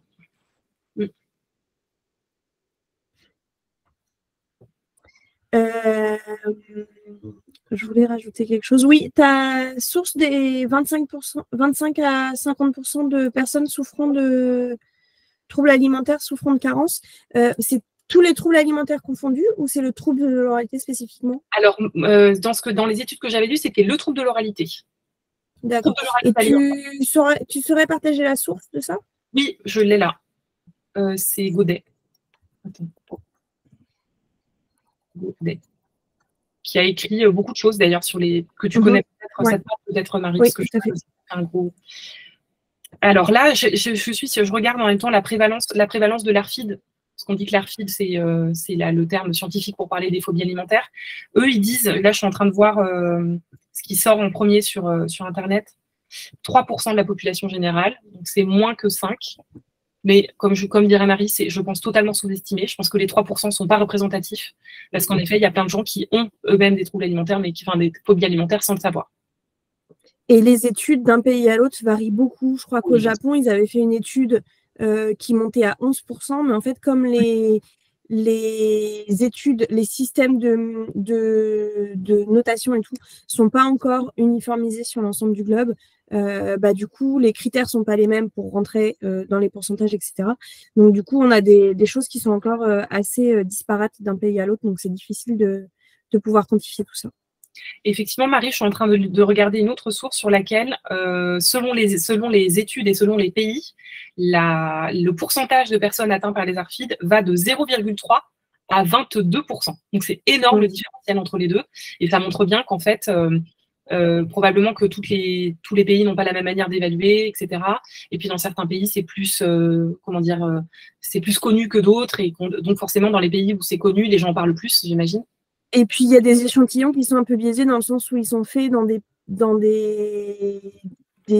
services, enfin dans des zones où il y a un service très connu sur le sujet et où du coup, c'est très bien diagnostiqué versus d'autres pays où du coup, comme il n'y a pas vraiment de système de soins connu autour de ça, il y a beaucoup moins de diagnostics en fait. Donc, c'est encore difficile malheureusement aujourd'hui de pouvoir évaluer, mais on se rend compte qu'on est beaucoup plus qu'on ne pense. Et que quand on en parle autour de nous, de manière générale, c'est très très souvent que quelqu'un dit « Ah mais oui, moi je connais quelqu'un qui ne mange pas » ou quelqu'un qui est difficile ou ce genre de choses de manière de plus en plus répandue. Oui. Amélie. Petite question, il y a beaucoup d'enfants qui sont sous sonde ou d'adultes qui sont sous sonde et qui ne peuvent pas se nourrir à cause des troubles alimentaires? Oui, Oui, oui. Moi, quand j'ai travaillé à l'hôpital Necker, qui est un hôpital spécialisé, enfin dans le service spécialisé, on avait beaucoup d'enfants qui étaient sous sonde. Ouais, absolument, parce qu'ils avaient de telles phobies alimentaires que c'était le seul moyen de les nourrir, c'était de les nourrir par sonde. Alors, je ne pourrais pas dire exactement le nombre d'enfants atteints de phobies alimentaires qui sont sous sonde en France. Je n'ai pas ce chiffre-là, mais oui, bien sûr, ce sont des enfants qui sont tellement, qui mangent tellement rien par voie orale. Qu'en fait, on est obligé de leur mettre des sondes. Sinon, sinon, ils dépérissent. Hein. Je suis désolée de dire ça, mais c'est le cas, en fait. C'est le cas. Par contre, des adultes sous sonde à cause de troubles alimentaires, de phobie alimentaire, je n'en connais pas. Des adultes sous sonde à cause d'anorexie mentale, oui. L'anorexie mentale, c'est souvent, comment dire, une indication à poser des sondes de nutrition. Mais les phobies alimentaires, pour l'instant, je n'ai jamais vu de phobie telle que la personne ne puisse pas du tout manger. J'ai vu des patients avec des phobies alimentaires qui mangeaient tout le temps la même chose, ça c'est sûr, mais je n'ai jamais vu de patients avec des phobies alimentaires sous sonde. Et les enfants sous sonde ont été guéris ou pas? Pardon, Marie. Oui, absolument. En fait, les enfants sous sonde, Amélie, sont vus par des équipes pluridisciplinaires, avec des psychologues, des psychomotriciennes, des orthophonistes, des diététiciennes, des pédiatres, etc. C'est très bien pris en charge dans certains services et on arrive à les sevrer de leur sonde. S'ils n'ont pas d'autres problèmes de santé de manière générale qui nécessitent la présence de la sonde, on arrive à les sevrer de leur sonde, oui. Oui. Ils arrivent à manger, du coup. Oui, ils mangent par voie orale, oui, tout à fait. Okay. Ils arrivent à manger par voie orale, pas forcément de tout, mais ils arrivent à se nourrir en quantité suffisante pour subvenir à leurs besoins nutritionnels. Sur ce sujet-là, je voulais ajouter 2 choses. Le premier, c'est que, tu m'arrêtes si je me trompe, Laure, mais il y a quand même une grande partie de ces personnes qui sont sondées, qui sont des personnes polyhandicapées et pour lesquelles le trouble de l'oralité n'est qu'une partie de leurs difficultés. On retrouve notamment chez les autistes et chez des personnes polyhandicapées une très grande prévalence de troubles de l'oralité et qui demandent du coup une prise en charge plus importante que chez les personnes qu'on appelle tout venant, qui n'ont pas d'autres pathologies associées que le trouble de l'oralité. Ça, c'est le premier point. Et le deuxième, c'est qu'en général, j'avais échangé avec Audrey Lecoufle, qui travaille à l'hôpital de Lille, pareil spécialisé en oralité pédiatrique, et qui disait qu'en fait, une fois qu'on a passé le stade critique de l'enfance à réussir à se nourrir suffisamment pour subvenir aux besoins nutritionnels, en fait, après, on est tellement suradapté qu'il n'y a plus cet enjeu vraiment nutritionnel. Et du coup, c'est ce qui explique qu'à l'âge adulte, en fait, à partir du moment où la personne a réussi à passer ce stade critique et à grandir malgré ses difficultés alimentaires, en réussissant à trouver des solutions et en s'adaptant comme elle peut pour avoir une prise alimentaire suffisante, en fait, ça perdure jusqu'à l'âge adulte. Et c'est assez rare qu'on ait des personnes souffrant uniquement de troubles de l'oralité, en tout cas, pas en parlant de pathologies associées, mais vraiment juste les troubles de l'oralité, qui vont réussir à se nourrir correctement en termes de quantité et d'énergie, en tout cas, toute la vie, enfin, une partie de la vie, et arrêter sans autre raison extérieure ou pathologie associée de se nourrir du jour au lendemain. D'où le fait qu'on a des sondes chez les enfants au moment justement de la diversification du passage aux morceaux, mais qu'après, une fois que les morceaux sont acquis et que l'alimentation orale est acquise, on ne va pas avoir de dégradation uniquement liée aux troubles de l'oralité qui pourrait induire une sonde en fait. Tout à fait. C'est ça. Est-ce qu'il y a d'autres questions ?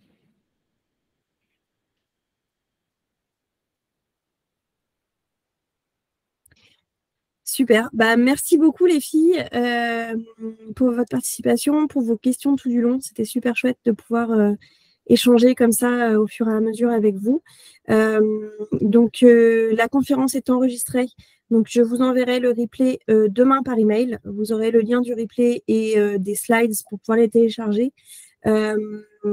Laure a aussi fourni une petite annexe sur les différents nutriments et à quoi ils servent pour la santé, qu'est-ce qui est pour la santé du sang, la santé des cheveux, etc., qu'on avait évoqué rapidement au début, mais donc là vous aurez tout le détail si ça vous intéresse de regarder tout ça. Donc moi je vous envoie tout ça par email dès demain. Et puis voilà. Laure, comme tu disais tout à l'heure, tu consultes en visio. Oui. Comment est-ce qu'on peut te contacter ? Oui, alors je consulte effectivement en visio. J'ai un site internet qui est laure-souleslarivière.fr sur lequel vous pouvez prendre rendez-vous si ça vous intéresse. Voilà, donc la prise de contact se fait via le site internet exclusivement. Il y a un petit formulaire de contact à remplir, très simple. Et c'est la manière la plus facile pour prendre un rendez-vous. Voilà. Je vous mettrai bien entendu le lien de son site internet dans le mail que je vous enverrai demain matin.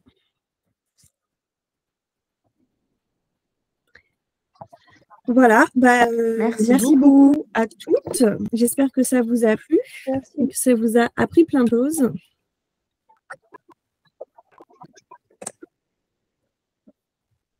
Top. Merci beaucoup. Merci d'avoir été là, mesdames. Merci à Marine d'avoir invité. C'est un plaisir d'échanger avec vous ce soir et merci pour vos partages aussi d'expériences. Ils sont toujours très enrichissantes pour tout le monde. Et si on n'a pas dit aussi, c'est que Laure reviendra pour un deuxième live expert sur le thème des troubles de la digestion. Laure, il faut juste qu'on se parle au niveau de la date. Du coup, j'annonce pas la date tout de suite. Ah non, okay. Mais voilà, c'est prévu, ça arrivera dans les prochains mois sur les troubles de la digestion. Voilà, merci beaucoup à toutes les trois et puis à très vite. Et s'il y a des questions qui vous viennent, n'hésitez pas. Vous pouvez me contacter sur Instagram, vous avez mon email et si besoin, je transmettrai alors pour compléter tout ça. Merci Marie, bonne soirée. Merci. Merci à toi Laure et bonne soirée à toutes. Merci. Au revoir.